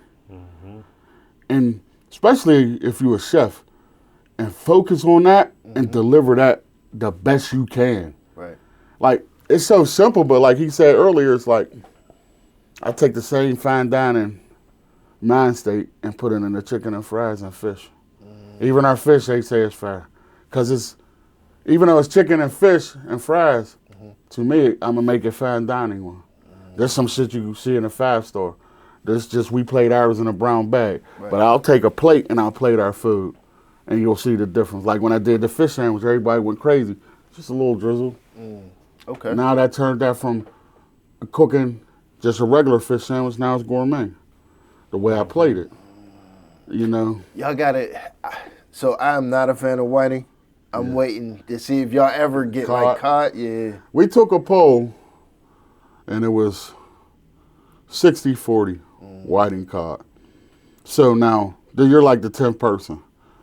So, what we can do, for those that want cod, give us a week. We run these numbers, because fish is going to be regular. So fish is not going away because of Lent. We could ask cod, but it's only going to be to a sellout. And tell the motherfuckers, y'all asked about it, make sure y'all back, because we don't want to get stuck with it. And we got y'all. Like, we open it, whatever suggestion. You can hit me up anytime, like, bro. And that's what all our clients, the ones that don't know us, because they've been on us, hey, we need a garlic parm. But our thing is, we got to get enough requests for it for us to make that, because it still got to be profitable. Yeah. And once we did, now we got it. What about, I don't know how realistic this is, but like a fish and chips type thing? Yeah, we got that. Like with cod, like cod pieces with some. I do salmon fries. bites for his wife. That's.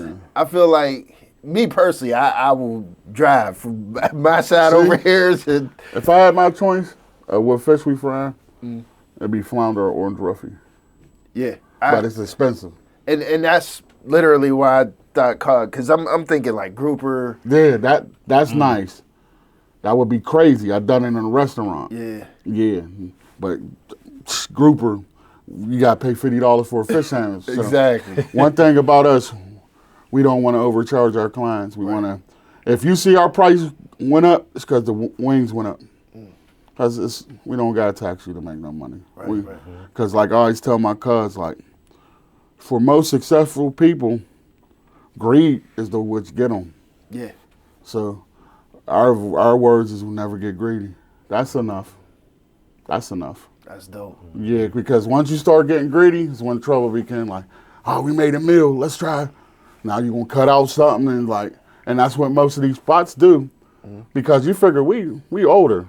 Yeah. This is our generation. He older. Yeah, he older. All right. This motherfucker, yeah. But, you know, say I ain't taking my son. Like, the one thing about me, and like I told you, like, when you book me, he come with me. He might not be on here, but my son goes everywhere I go. Yeah. If he don't come, I don't come. Yeah, That's just because he comes to my tastings.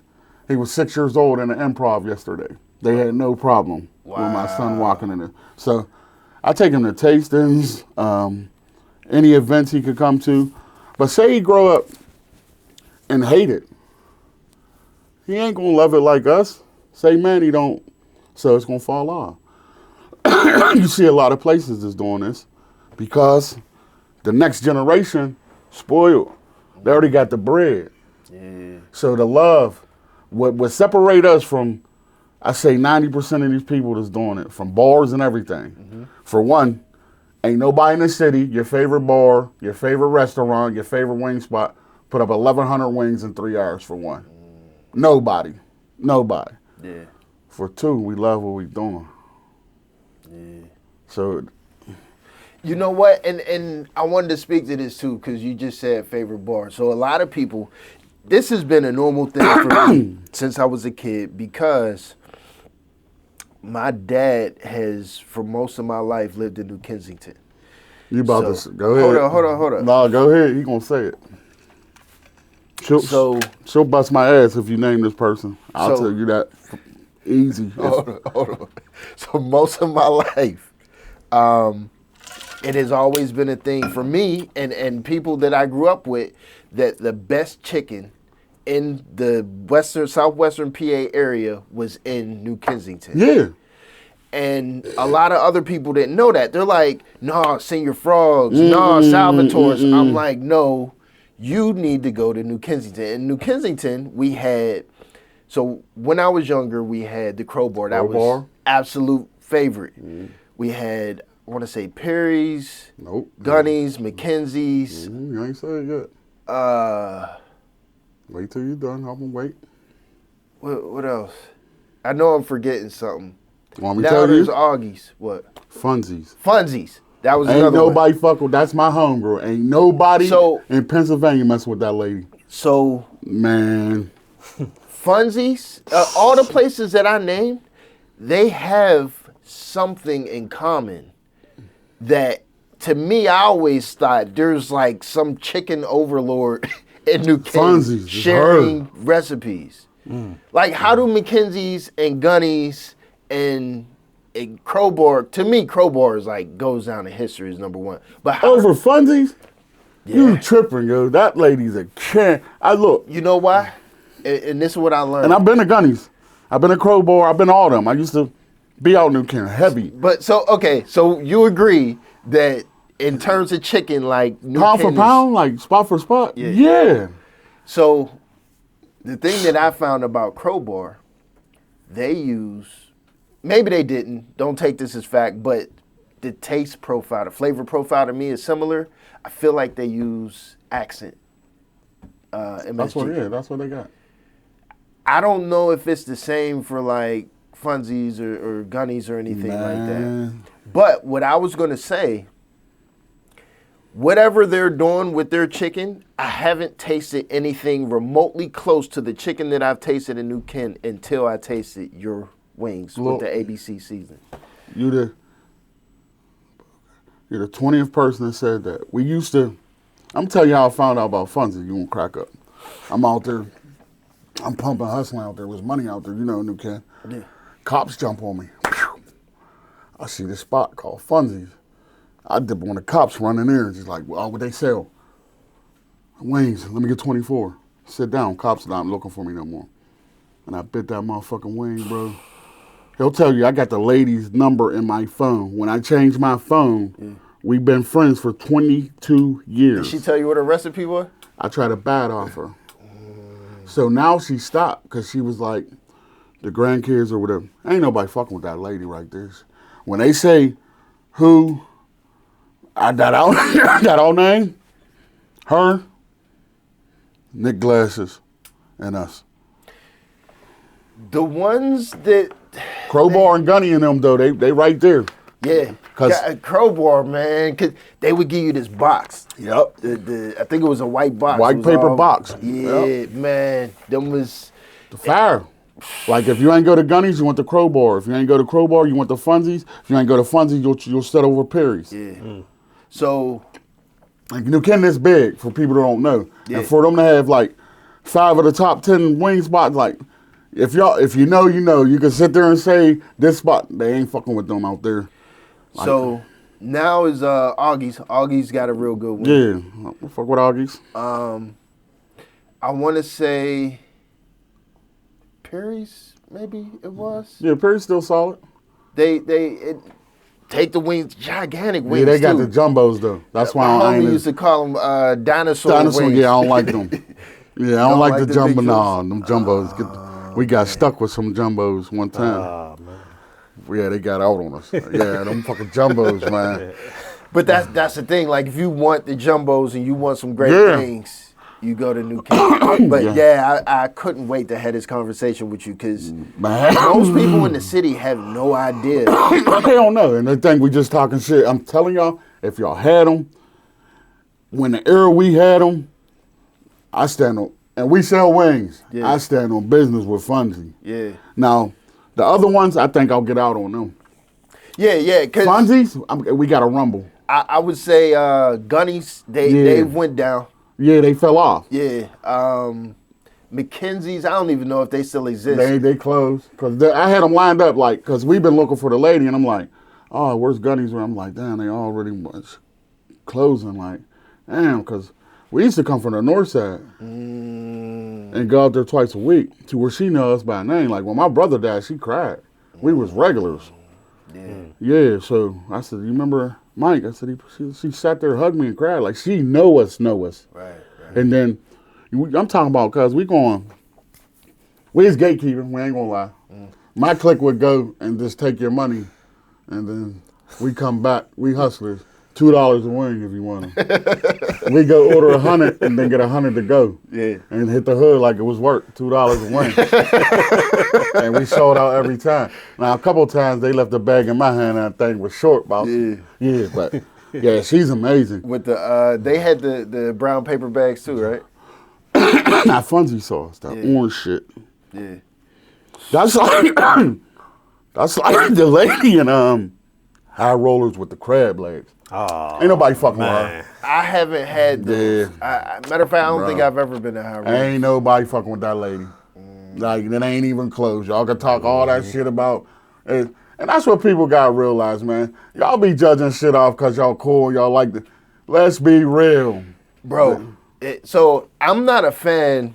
I love crab legs. I love lobster. Okay. Shrimp, I'm starting to not like it as much, but seafood in general, right? All right. I do not like seafood boils. It's the weirdest concept most of the time. I'm not a fan of it either. My wife tells me, I go to Baton Rouge in January. Oh, you got the real deal shit. My wife is like, while you down there, get you a seafood boil and get some. I didn't get a po' boy, but I got the beignets. That's just a donut, man. Yeah, but foodie. Get that po' boy and that jambalaya and that boil. I got the jambalaya. Yeah. And I got the boil, right? The boil is literally in a plastic bag, Yes. and they give you this styrofoam cup. It's smaller than this, but it's wide with a the lid, juice in with it. the sauce. And Yep. bro, Shit unreal, bro. when I tell you, first of all, the seafood was super fresh.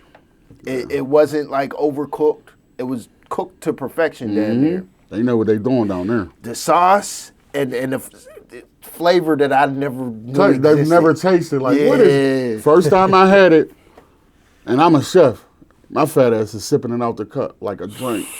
I said, smelt it. I said, You almost want to. I said, this is gonna be fire. And my brother was like, you sipped that out. I said, I sure did. It's like an oil base Brace brothy, like with like all the herbs. herbs. I don't know in what the- they do, man. Man. They different down there. Baltimore for crab cake. That's where you want to go. Like that's just what it is. Like you go to Philly for the cheesesteak. Where'd you like? Who you like up there? For Cheesesteak in Philly.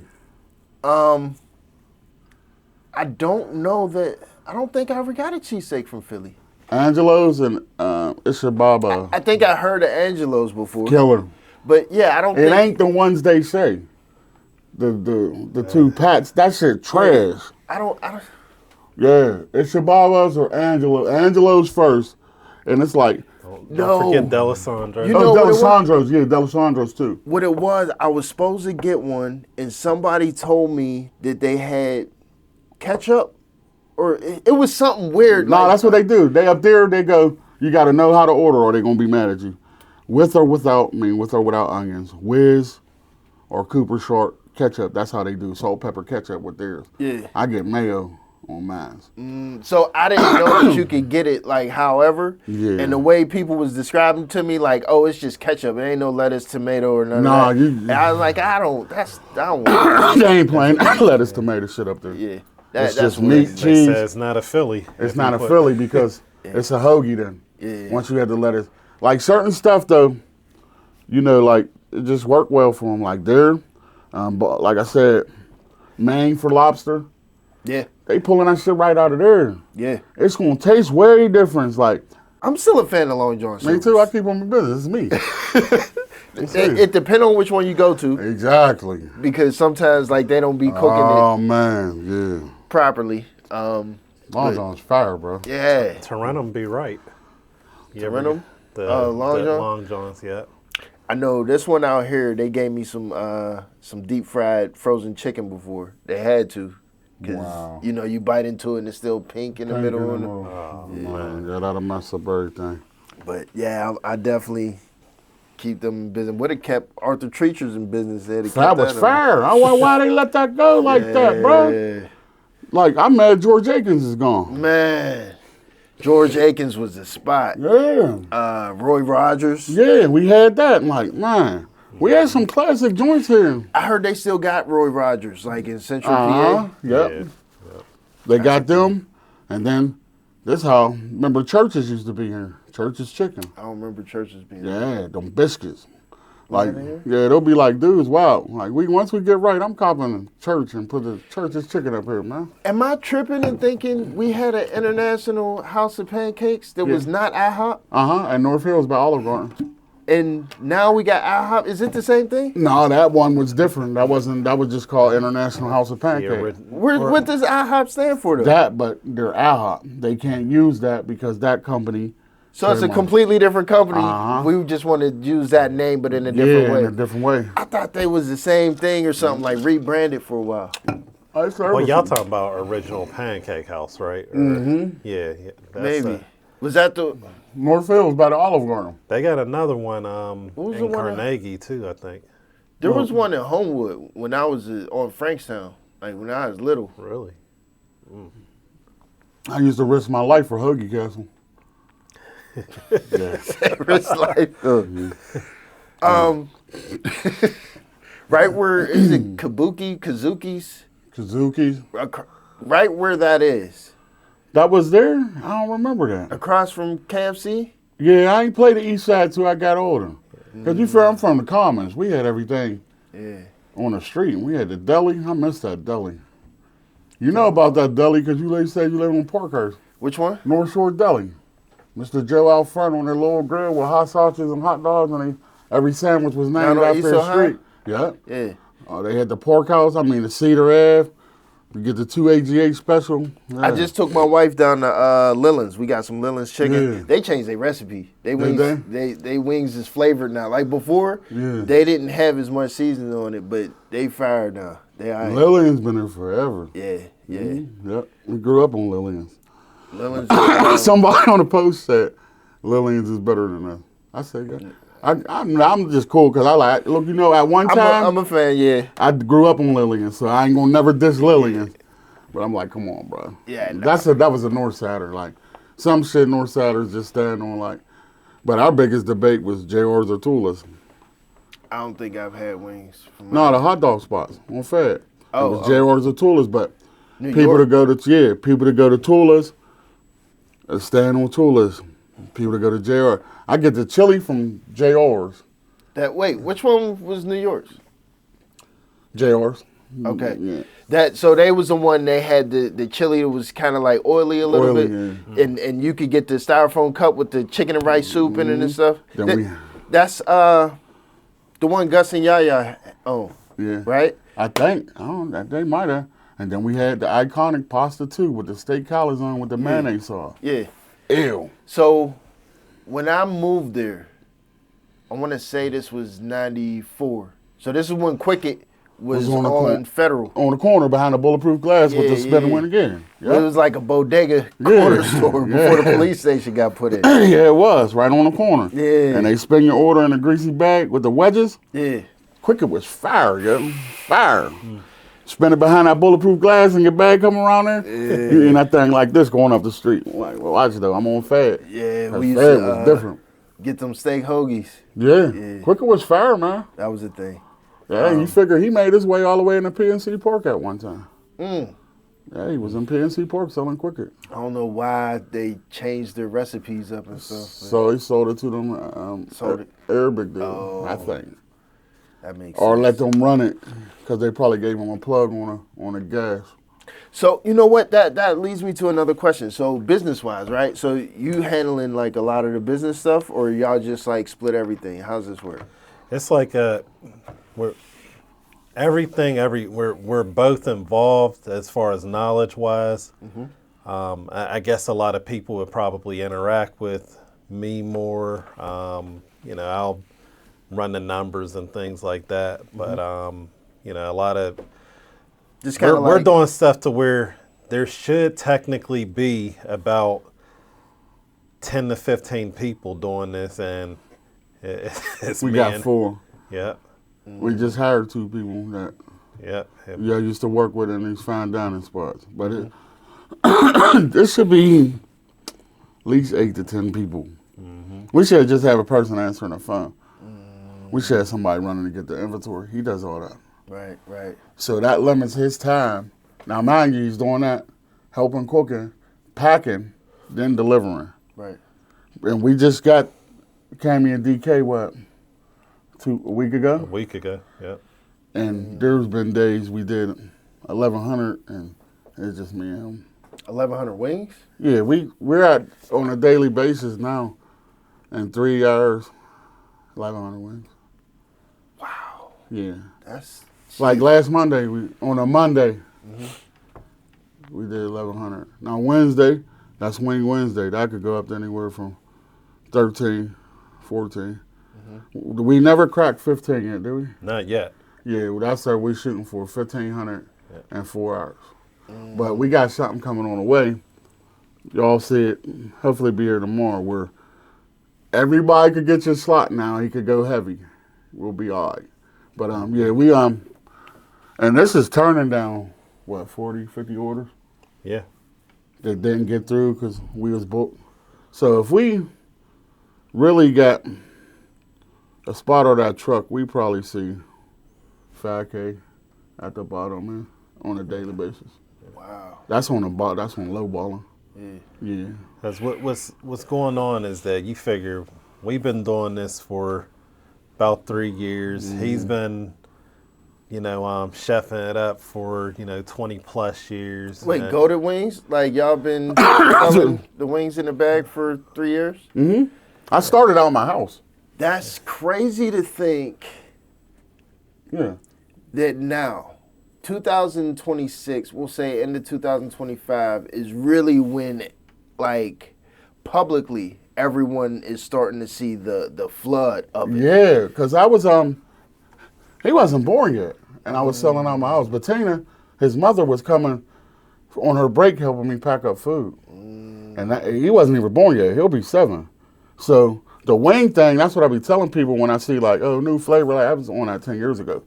But I didn't have any, those to know, no. And then, but as far as us. Like this operation, 3 years. Selling the wings, paper bag, like. 3 years. 3 years nonstop? Yeah. So. We only get Sundays off. And it literally took 3 years. That's what I mean, to get to this point where it's like that. Yeah. So the idea of, because there's probably some people that's thinking, oh, they just started this like in January or December. No.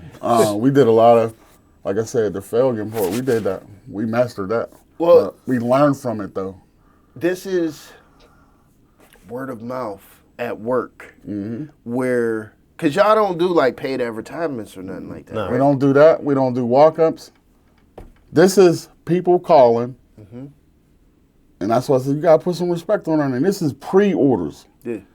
These other spots that we try and throw shade at, they got bars. And we shitting on them. With a better product and more numbers. Right, like with no walk-ups. I will say, when did you start the thing of taking the pictures or the video of people for their testimonies on it? At Chatham University, I'll pull up on my phone when I was... So you've been doing this like consistently the whole time for the 3 years? Because what I would do, that's when I was real heavy in shipping the seasoning out. His seasoning's in 13 different cities and states, and he sold 3,987, and that's without Amazon promoting or nothing. So the way to get it out there was the kids on campus. I could cook. I know what's in it. I'm cooking the food. And then how you like that? It's just like I'll send you. It's the seasoning. I've been doing live reviews before it wasn't cool. So people do it now, and I'll be like, bruh, we've been on that. Like I'll put up footage where we've been on that. Right. And but when somebody copy you, that's flattery. So don't ever take that as. Some people just spiteful and just mad. But yeah, we've been doing that. Because I knew, like, if somebody else said, because who I was, a lot of people don't like me for, how I was. So they're not going to give me my flowers regardless. Because I might have took their lunch money in 98 or 92. And I'm like, that's corny, bro. So I was like, I'll get everybody else to say it. And yeah, I would do it every day at Chatham. And get a response and then just post it to my page, and then it got to the crib. It got too busy I couldn't get no footage, but I'll get the picture of them taking how many plates. I got a lot of them to go back to 9 years. The black little boxes and styrofoams. I got all the clients coming through grabbing like 10, 8. Because like I said, man, my son's mom had it booming out the crib. Because I worked for Chatham when we was off in the summer, college. So I'm like, I'll get unemployment and just boom. And it was cool at first, and then it started getting like, hey, you got to come home on your break. Where I sell like 50 dinners, and I was doing salmon, linguine and mac, or wings, linguine and mac. I ain't had nothing else to do. I think I remember that. Yeah, and it was pick up. If I knew, you pick up at the crib. So even at then, it was like, a lot of these people was from the pizza shop, believe it or not. Right. That just follows me wherever I go. Like, so, because we got to mess with you to come to the crib, and that's where my kids was at the time. So I limit myself, like we limit ourselves right now. Like we said, we leaving 40 to 50 orders on the table on a daily basis, putting up 1,300 wings to where that could be 2,000. Right. Yeah, so it's, we working on it, and we making an adjustment, and we should be able to put them numbers up to where we doing 500 wings every time slot. That is crazy. Yeah, because we only go, you see our time? Sometimes we might start at 3:15, but we usually start at 4:15 to 6:45. And putting up them numbers. Right. Find me, go to Wingstop. My daughter's friend working there. I get the numbers every day. An 8-hour shift, they sold 800 wings. That's 400 because y'all sell wing things. Don't try to be slick. I said, no, don't be slick. Y'all sold 400. That's a ding. That ain't, we sell, yeah, we putting up better numbers than them. Yeah. Yeah, and ain't no bar or no rest, like, not no 1100. I worked in all of them, mainly. And if you was, you know how this city is, they would show you. Yeah. We show you what we put up. Yeah. That's the thing, like, especially the difference between the whole wings and the wingdings. Mm-hmm. Like, there's some people that prefer wingdings over whole wings. You got a lot of them. That's weird to me. Like, but for me, like, especially a place that advertises, oh, we have whole wings here, we have jumbo wings, and you go to get it and it's actually a wingding, like, False advertising. yeah, that's crazy. Like, that's bad business. Because what if I don't eat them? I don't eat jumbo wings. So you telling me you got wings and not putting that jumbo in front of it. We just experienced this to a place that was on that Talk Live. Once again, they might support you or, you know, trash. I mean, garbage. Like garbage. And I was like, there ain't no way they on this list. Easily, in my lifetime, top 3 worst wings I ever had in my life. On the, was the competition list? Yeah, so we went to check them out. High as hell for one, and terrible. I feel like I know who you're talking about. Maybe. We don't even want to get to the clues. Yeah, nah, trash though. We'll leave. Yeah. So we're going to run down on another one. Because, you know, our people didn't know you had to re-vote. So they didn't re-vote, and we wound up losing to Suds, something Suds about. Yeah, that place out in Moon. Yeah. Yeah, so they didn't know, but that first initial round, out of the 1,100 votes, we had 489. No building, no bar. Yeah.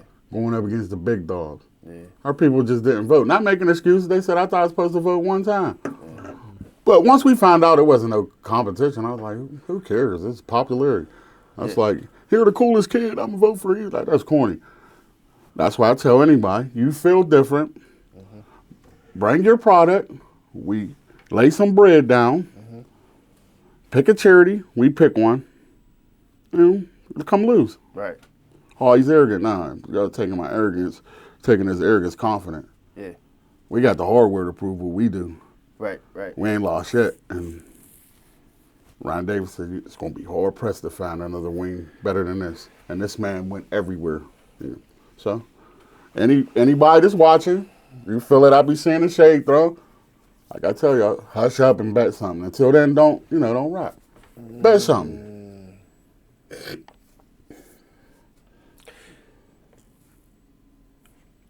I have so many questions I want to ask, and I'm trying to think of what direction to go. I kind of want to know more about catering. Like, what made you want to get into catering? I get to show off with that. Our catering menu, we do have wings available, but we got the sides. We got salmon. We got steaks. We got rotisserie chickens. We got pieces of chicken, quarter bit. So I get to show out on that. Is that like you do weddings and stuff like that? So far in my career, I've done 4 weddings. The smallest one was 175. The biggest one, 290, 300. People. Yeah. What I had to get help from a temp agency. Is that like a running consistent business? Like what would you say is the primary business right now? Right now it's the wings, but we're booked for caterings. Like we got a bunch of showers, like graduation. Like this is the time if you're catering you're really gonna see. So the key thing is with anything you're doing, you gotta survive December to March. Yeah. And I've seen restaurants fail because of this. Because you figure December, you spend all your money for Christmas. Now you're waiting for Valentine's to hit, so that's almost the end of March. Yeah. If you could make it to then, you're going to be all right. And we get us over, we fry turkeys. We did, 15 last year? 15, 17? So we always got, like we don't post a lot of stuff we do. Because why post this when people want the wings? But we keep busy. Like we've been we posted a video when we was out in the snow in a blizzard. Then we fried turkeys, and then a lot of times we be doing caterings, and since it's just me and him, we forget to take the pictures. Y'all need a social media person. Oh, dude, because this is what they do. We'll post, yeah, this how you order. They'll know me personally and hit me up on there. Bro, I'm like, I got a flower on my hand, and bro, that's not my own mother and my sister. Yeah. Have to call the number and place their order. Yeah. That's just what it is. Like, I don't want people to think we've been like my mother. Yeah. When she want to order, she tells my sister, place our order. Yeah. You know what? I hit you up last time, and I think I hit you up specifically because I knew I was outside the window. Yeah. And I'm thinking, like, I hate when niggas do this shit to me. Yeah. But I'm going to do it anyways because I need some But chicken. it paid off because, we actually had, we will try to accommodate it, but what happens is once they do it, Yeah. they going to keep doing it. And Yeah. you got to, that's not fair to the people that actually took the time in the pre-orders and they got their slot and we still slid you in. So what we do is a cut off and tell them we apologize. But that's what keep us going because now they missed it. They're going to be the first ones in the morning. And ask any of our clients if they're something you ain't like, which only happened about two times. We had a complaint. Get your bread back. That's free. Yeah. Or if you wait, we got you free. We do great business. We get applauded more on our customer service and business than, I say it's equal with the food. Like people don't reach down like, your customer service, that's him. I don't do none of that.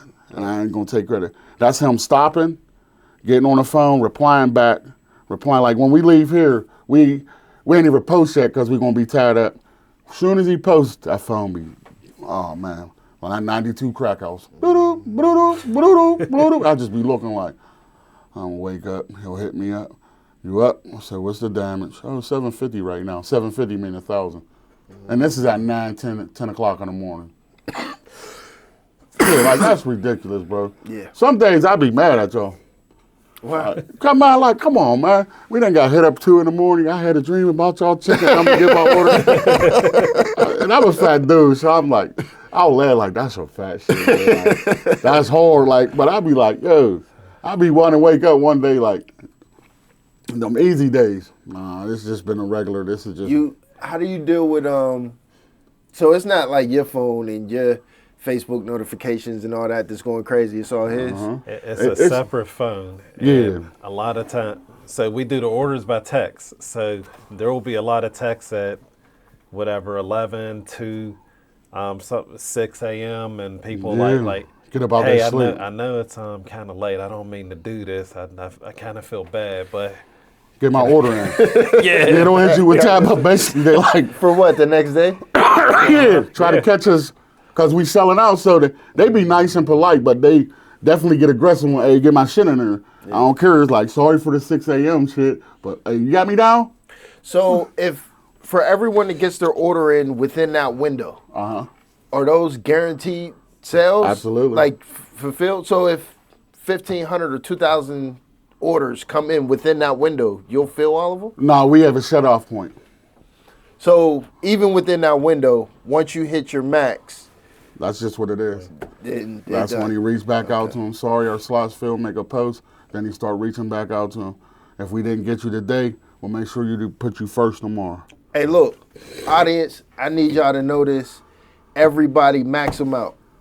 Max them out all the time. Whenever they make the post, get your orders in. Oh, man. Get your orders in. Make sure they are completely bottlenecked to the point they have no choice but to expand. We about to because we, like I said, you'll see the video. We'll tag you in it. We got something coming to where, max us out. It's gonna be easy. And ain't no copy in this one. This thing custom built for the goats. And y'all ain't moving shit like we is, so don't even front. No shade, but yeah, we'll be ready because man, that's hard, bro. Like what we working with, it's not logical to do what we do. But I always tell my cousin, my whole life, I made the impossible possible. Yeah. I'm the worst person to tell me you can't do something. Like he ain't allowed to say can't. When I came to the first time when I came through, I had the opportunity to check out like the operation, right? Mm-hmm. And the first thing that popped in my mind was my knowledge of people that have some type of cooking operation where if they're running it somehow out of their house, they're selling plates, something like that. I always hear about them being shut down at some point. And I spoke to you and I'm like, yo, this is crazy. Like, y'all got all the search and all that. Just, yeah, nigga, I'm a He's chef. like, yeah, he'll show it. Like, that's the first thing. That's the only time I interfere with the business part. I told him, you got to be safe served too. Yeah, he got the yeah. manager one. I've been had the manager one. We got the vendor. We got the food handler. Because people tried to call on us. And they looked out because the same people they sent on that hate and shit wound up copping wings from us now, the Board of Health. So shout out to y'all for calling on us. Like, one thing about us, we legit, like, far as LLC, our shit is patent and trademark. So if you try to even copy what we doing, we see you. Because there's 2 type of trademarks. Coca-Cola came up with one. It's a different one. Because you really can't copy a recipe for real, but there's another way to do that. Okay. We did that process. Okay. So if I see you doing anything we don't see you in court, I got receipts before my son was born. Like, and this ain't no shade to my cousin. This shit was created before my son was born. So this is like recipes locked in the vault, like the secret to how they make Pepsi and Coke. Yeah, my son know, if God forbid something happened to me, he know the passcode to my phone. He know what to get the secret vault in there. He know to give it to his grandma. His grandma know to call my homie Big Mike and my cousin Will. He's trained to do that, like programmed to do that since 3. Wow. Yeah, he know how to get in my phone. He know where to go. Then he know where to bread it. Like, would you ever sell it? nah, he would have to. A wing company, Sharpsburg. Like, I used to take the bottles to wing spots. I tried this out. So this particular one had hit me up. And it was like, we're interested in that season. I was like, all right, I'll put the CEO on the phone tomorrow calling. He was 2. Dude hit me up like, boom. Hey, you think about selling it? We sold out fast. Looked at my son and said, Cash, you want to sell it? No, Dad. I said, nah, man. He said, are you shitting me? I said, go get my paperwork.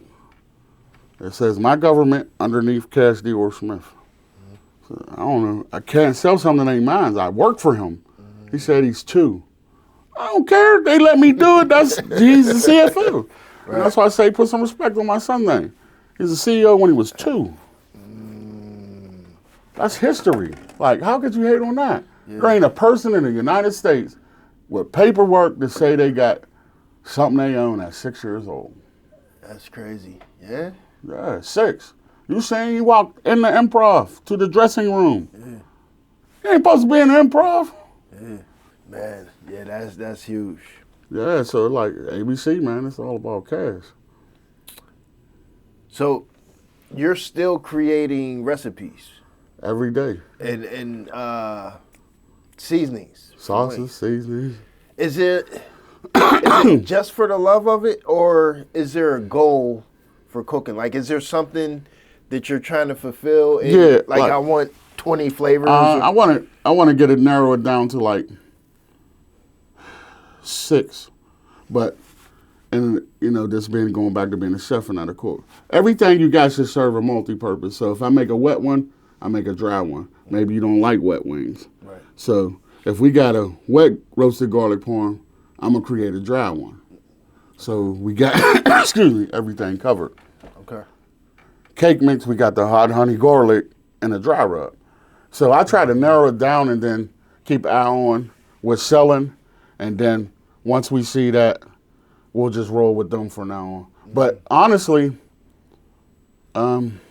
people got they own, like, and they'll stand on it. Like, we got clients that like the maple bacon and won't even try the ABC. Mm. But we highly recommend to start with us and try the ABC. Yeah. But there's people that's like, nah, I live in down cake mix, the Jamaican jerk, hot mustard. And so it's hard to convince our clients, like... Do you sell like a sampler that has like one of each or something like that? We do. We call it party pack roulette. You could get, gotta be like 50 though. Okay. And we give you 10 of each flavor. Okay. or you could do 5, but we rather you get 10, and then just. Okay. We pretty much like if we got the time, and you're a client, we gonna look out for you and try to do it if we can. Right. But like if we in the heat of the moment, because I know what I'm getting into when I wake up. It's just after that, I don't know what it's going till he come back from going and get inventory. When I wake up, he already told me the number. So in my head, I add 250 to that, whatever that number is. But sometimes it'll be 450, and I'm like, oh shit, because I'll be set up ahead, like, because it's just me and him. But now we got the help. It's like, we cool now. Like, we got our hiccups, and then sometimes some people wait, and we let them know. But our communication, he be on point with that. Like, people do be pissed, and that's why all these folks is just me and my cousin. Yeah. Not making excuses, but y'all got to understand, these are businesses that moving 1,100 wings, and they got a whole staff. So that's the thing that I could definitely relate to is dealing with people, especially when you're dealing with people that either do know you or because they see you online, they just look at it like you're just a person and not a business. Where like, I'm getting messages from people, hey, what up, bro? Let me get on there. I got an album coming out. Won't you repost this? You know what I mean? Like all this, right? I'm like, bro, like, I want to help, I do, but please go to professional avenue. Yeah, exactly. Because we get that a lot, and then like my biggest thing, and they can't, we don't follow the rest, but they're getting a lot better now. Because it's hard to check my phone when I'm cooking, but now because people will be like, I don't see it, like check the comments. He literally puts it in the post and then put it in the comment. Yeah. But they're getting a lot better because before I used to be like, and it'd be my friends and family most of the time, I ain't gonna front. Like, cuz, you ain't read the shit? Yeah. Like, now I gotta stop and do this and tell you this, like, come on. Now they just be like, I just put like, info on our page, appreciate you, go check it out. That's another big thing, just having time to do it. Yeah. Where, you know, so I get, for example, when did we book this? You remember? We actually booked this right before that snowstorm, and you had to go to Louisiana? To Louisiana, yeah. Yeah, you had to leave. So that was when? That was January. Yeah. It is now March. March. About to be April. End Right. of March, yeah. Yeah, the end of March at that. So yeah. We booked the first one. Yeah. And then we had to rebook because Cash had hurt herself, right? Yeah, yep. He Okay. poked himself in the eye with a marker. So we were, I want to say, maybe like 2 months.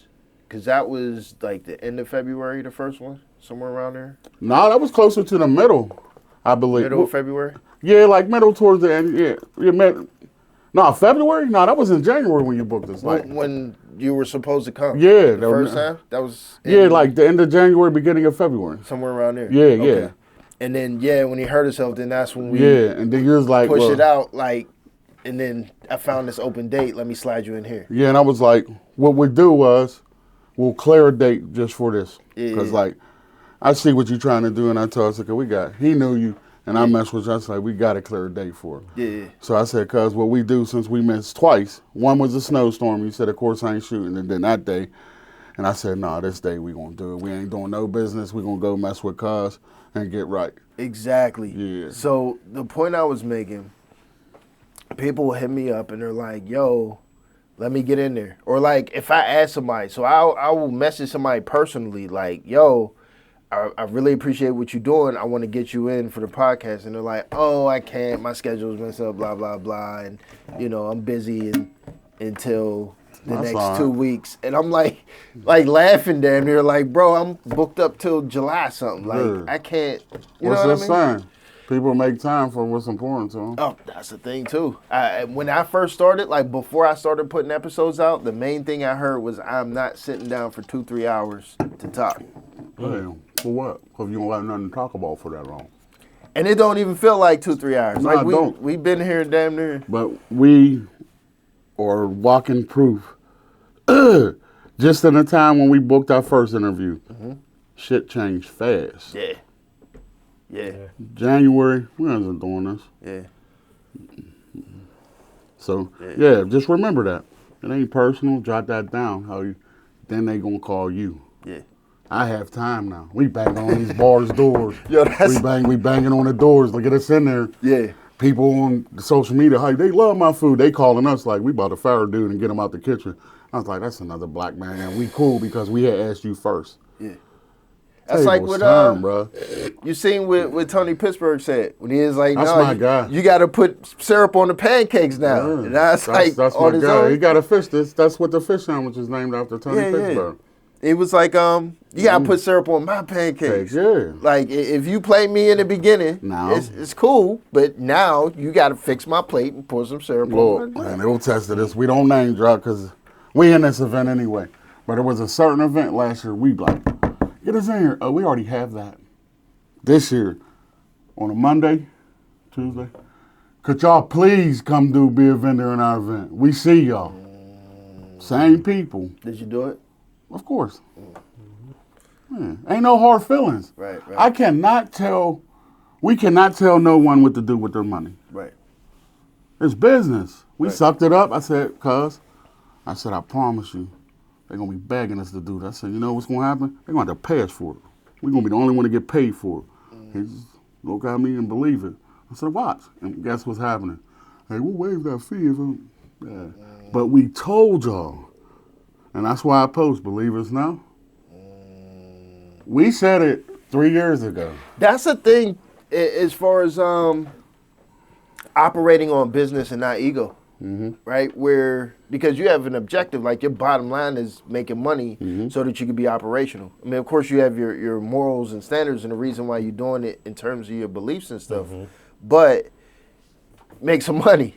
So it's like, there's times where, just in Pittsburgh in general, I feel like ego gets in the way with a lot of businesses. As far as local music, local business, everything. You can't. That's why once I see the first sign of an ego, we fall back. Like, that ain't for us. Like, perfect example, we went to, where's that, Hermitage? One of our good friend, Paul Knotts, from out there. He said, get in this festival. We ain't make too much of nothing out there. We done been in festivals where all the foods up here, they put us down here. Well, he ain't complain about it. Right. Said one day, cuz. And it's these same big name people. We ain't got all at them no more. Like my man Tony Pittsburgh said, put some syrup on these pancakes now. Why should we come? Now, I don't know ego shit, but like when we is hollering at you to come, then they're trying to convince you because we don't do the begging. I said, no, we good. A year later, I said, don't ever stop grinding. Stand on, life can change in 2 months. January was booked. We wasn't doing this. 2 months. February, March. Yeesh. Life changing. It's crazy. Yeah, it was January. End of January. So we'll just say February. Right. Yeah, we wasn't doing this. We was okay. Yeah, And that so did it feel like it was overnight? Like the way everything kind of blew up? Not really, because, the footwork we did prior to that and the L's we took and the lessons we learned. But I mean... oh, yeah. Like, once that Fryer one cracked like 1.5 million, I looked at it and I said, oh, this about be bad, but in a good way. You know what? I want to say that's when I noticed it. When you said new fryer in and you had the crank and that thing. That thing got 2 million views.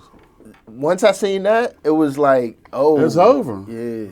And then you do that, and then you go ahead and get a known celebrity, stamp you, and he go, not to keep riding that, but that's kudos. Yeah. And I'm going to say it because he said it. Yeah. And this is a person that traveled saying these are the best wings he had. Yeah. This ain't no Pittsburgh motherfucker trying to be like the East Side. Nah, this motherfucker go around the world. Yeah, but that just happened, right? Yeah, it's yesterday. So we don't even got the effects of that yet. Exactly. Yeah. So next week possibly could be really crazy. Yeah, it's like that just happened yesterday. We put it out there, but like once it really people like, hold up, he's not, and what it's going to be is, guess what now? Everybody come through here. Hey, here go the wings. If he fuck with another comedian coming, hit my people up. Yeah. He want a bottle of my daughter's sauce. I'ma send it to him. So it's like, that's why I say, cuz, don't stop. When shit can happen tomorrow. Yeah. But like we talked about on the porch, that's how people mess up. We stay holding on to yesterday's problems and shit. When y'all go to bless us, he can't because our hands full. Let go of yesterday. Your hands full. You're not going to receive. He's trying to drop it and he's looking like where to put it. Oh, this motherfucker. Don't even let go of yesterday. Yeah.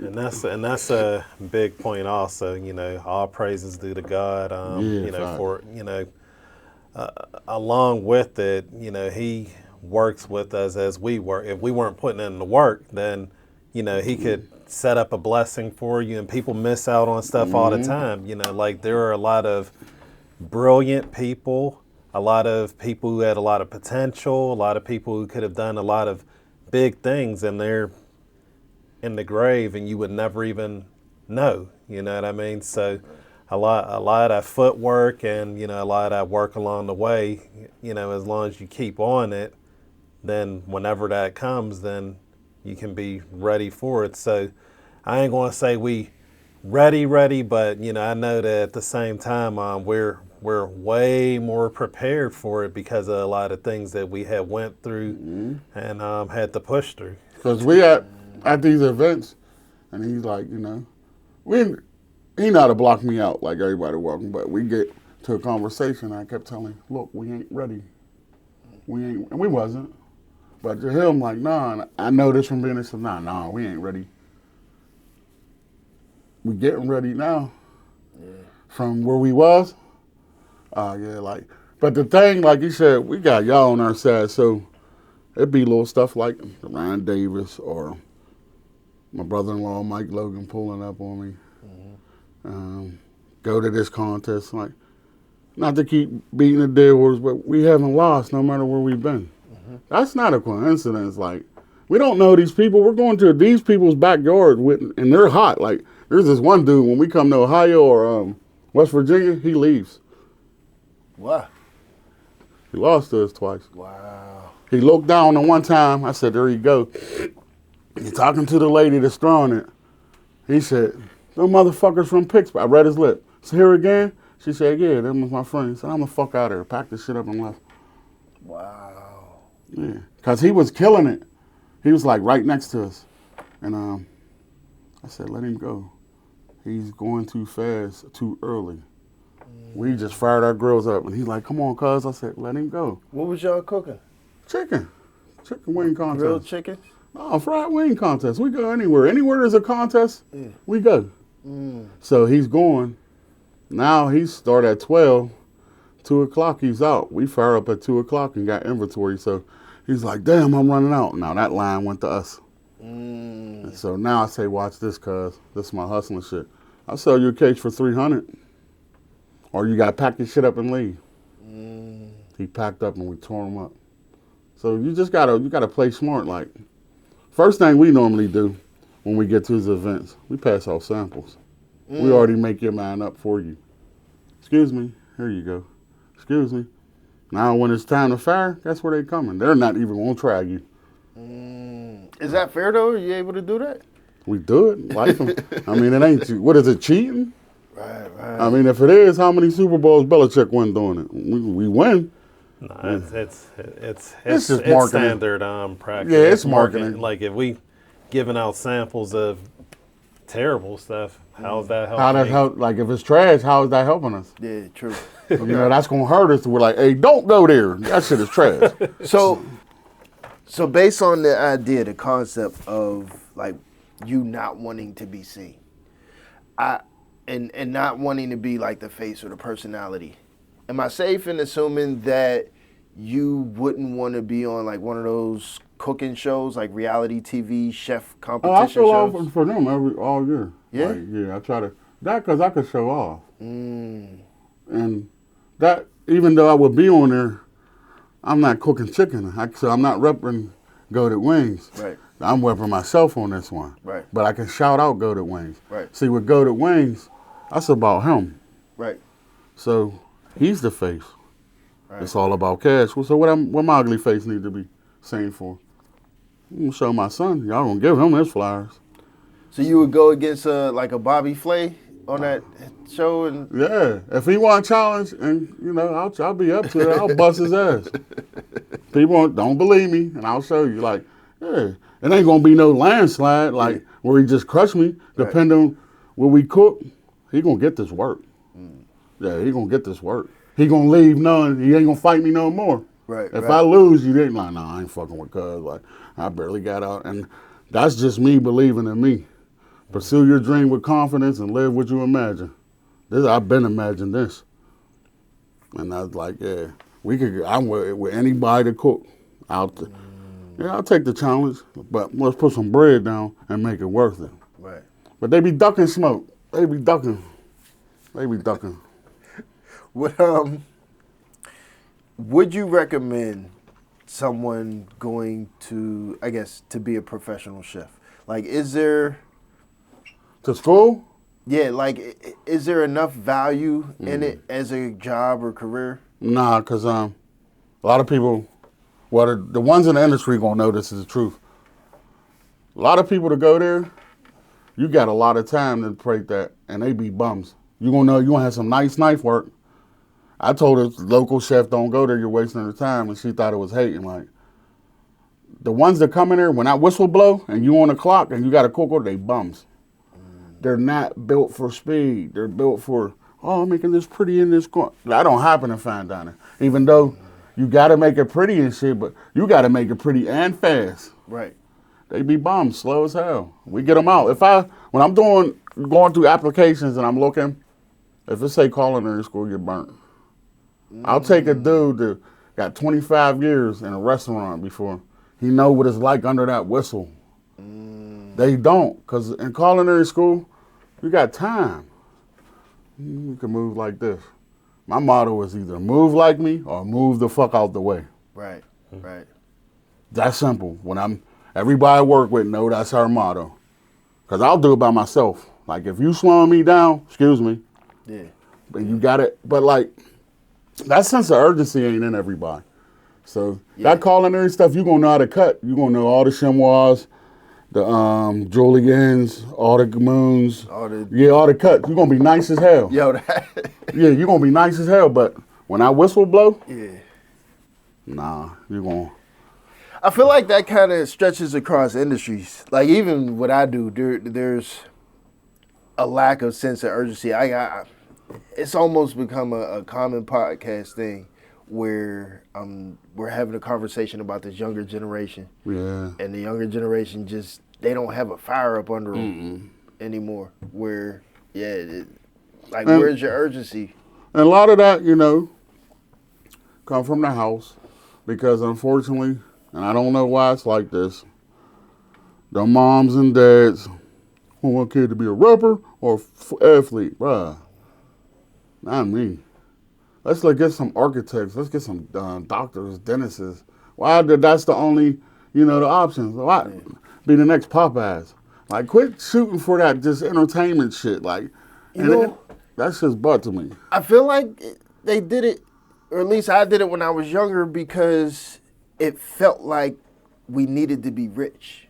Yeah, and that's the way. That's the only way we think. Like, like there's no middle ground. No, there ain't. Where the to make $100,000 to $200,000 or 80, 90, whatever, to make that amount of money was like, no, because there ain't no way I could do that. But if I rap or either that, or it's like, I won't be able to drive a Lamborghini. And, you know what I mean? So that's like, and I always tell them that, like, I'm an old school.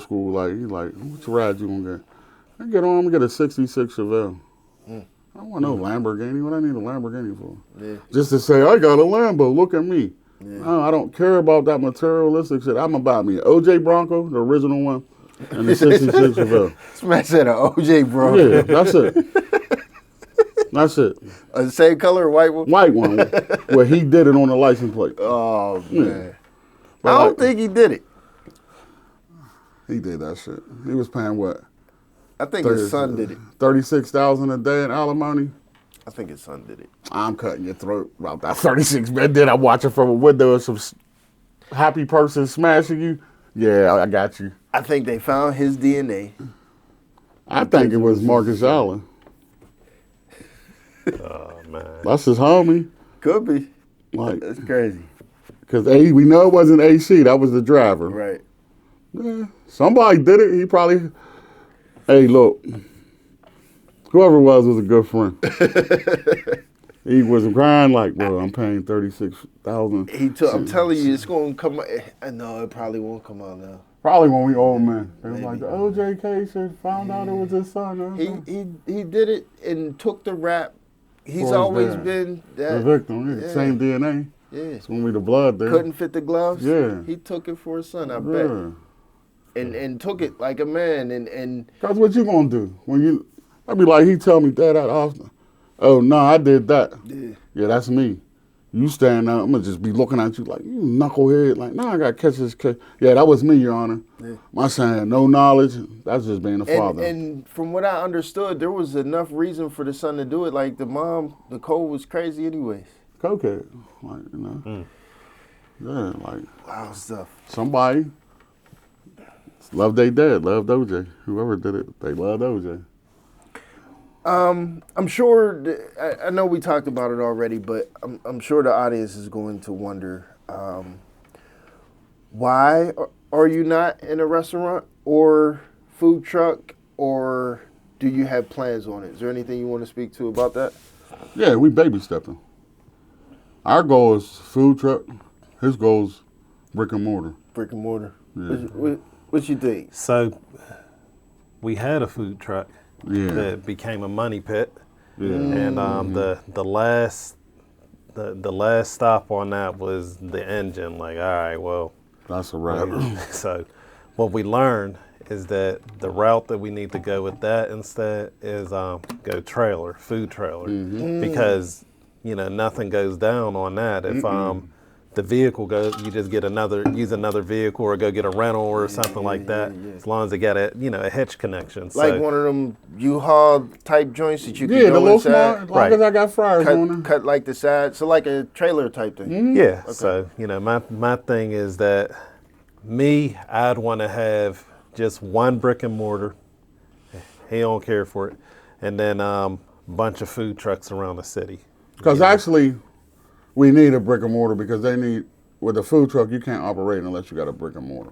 But several of my friends got brick and mortars where I can store their food. But Yeah, you need a brick and mortar so the Board of Health come check it. It's either yours or you're using Legionnaire. someone else's as a So commissary. he's right. I just don't want to do it because I seen multimillionaires and Market District shut down. Market Square. Because, like I said, that December to February, them bills don't stop. Yeah, it's Yeah. So in engineering, we kind of had this thing that's like the more pieces and the more parts that you have that are moving, you have more points of failure. So if you need to put this together, like for example, for brick and mortar, like you said, you have your bills, but more employees, you need to run it, and there's so many different points of failure everywhere. So like your pizza shop, how it's flooded in the basement. Like there's so many different things that you now need to protect and concern yourself with Right. and pay for, and now you need insurances and warranties and all this other extra stuff. More pieces of equipment, refrigerators and stoves and Walk-in coolers. yeah, The right equipment. Then you're looking at hundreds of thousands now. exactly. Then let your roof go. That ain't no $50,000 fix. And then you're not necessarily guaranteed to have that much more customer base versus what you have to pay and direct your attention to. So, like for me, that's why I said like definitely the food truck was my vote because you I was have with them. way better profit margin. How's you figure? Say we post up here and it's slow. I can leave. I can leave. Yeah.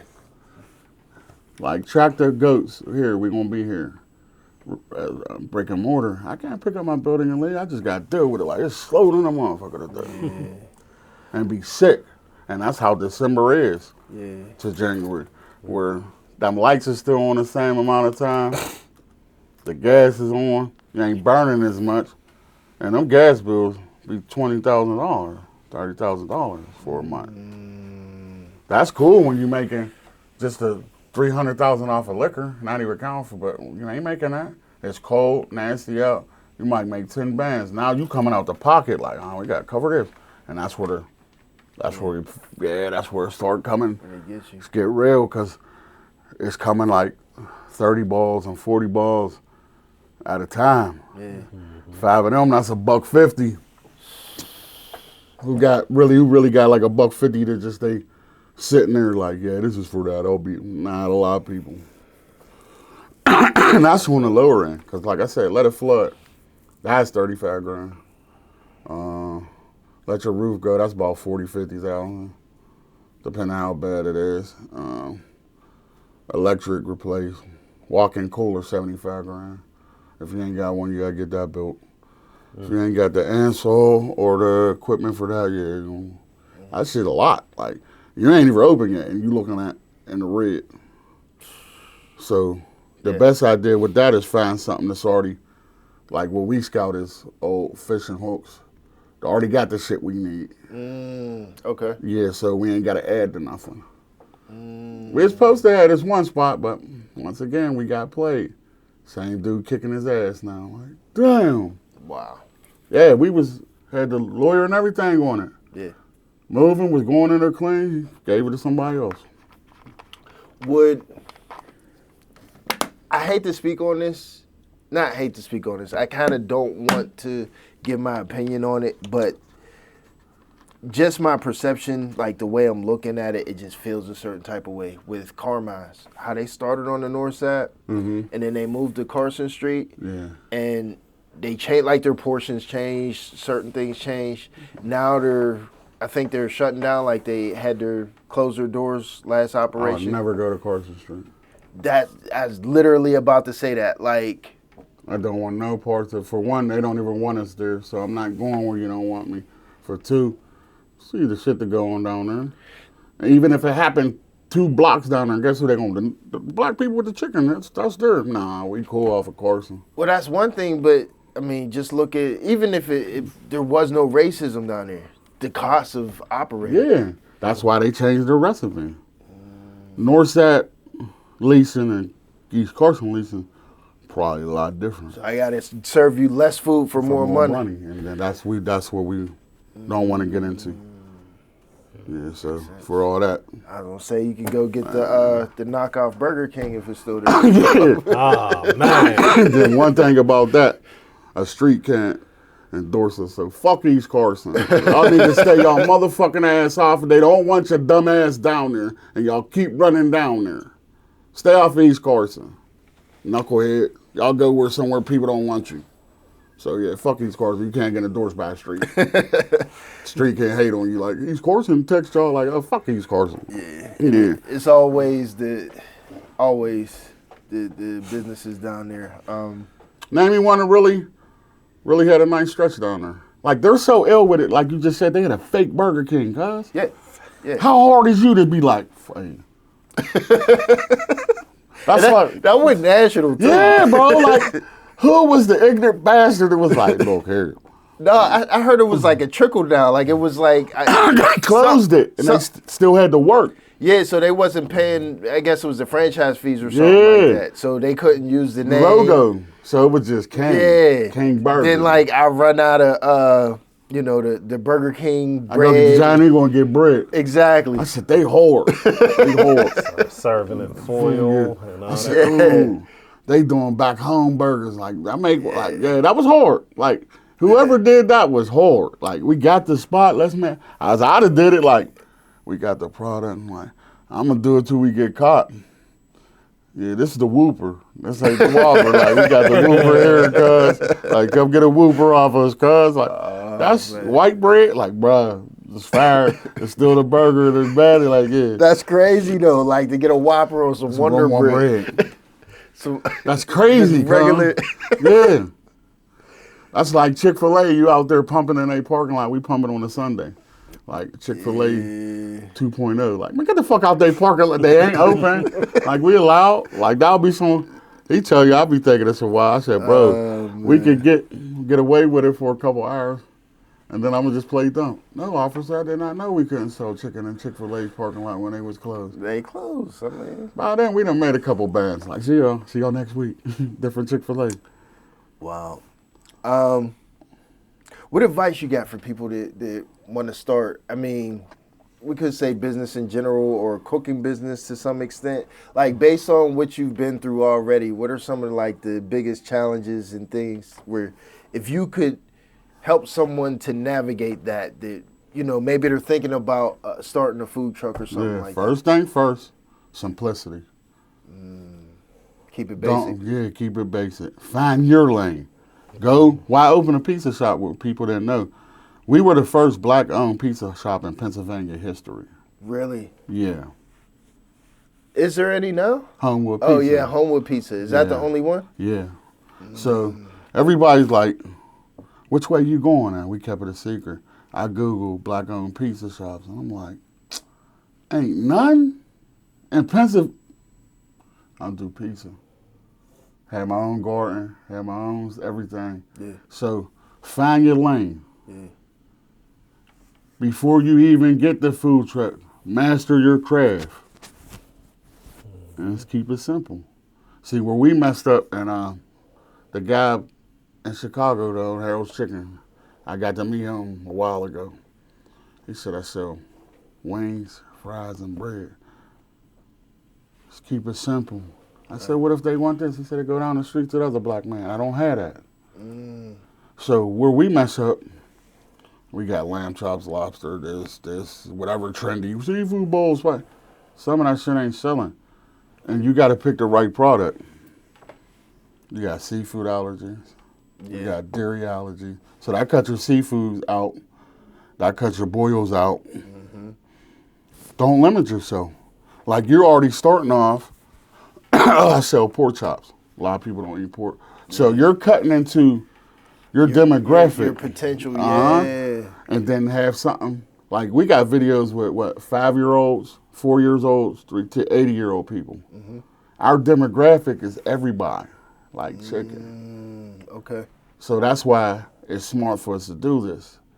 Because you do lamb chops, you might sell 20 dinners.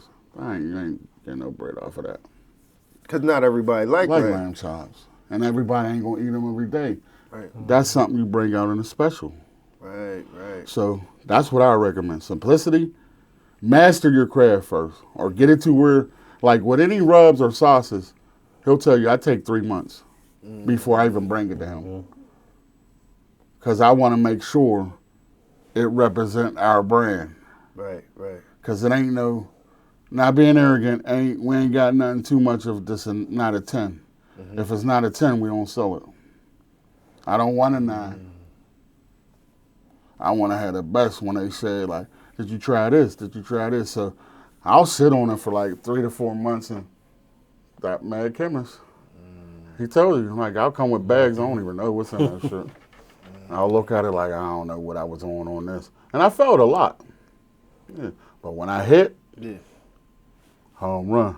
Like, when I do hit, it'd be like the peach heats, the hot honey, the maple bacon. Like, when we do hit, we knock it out the park. I'm gonna have to try some different ones. I don't think I told you, I took my wife on a chicken wing tour. First day I met her. Yeah? So, well, not first day I met her. So I met her online, and we talked probably about 6 months, like video chatting like every day. First day she came to Pittsburgh to visit me, she flew down here.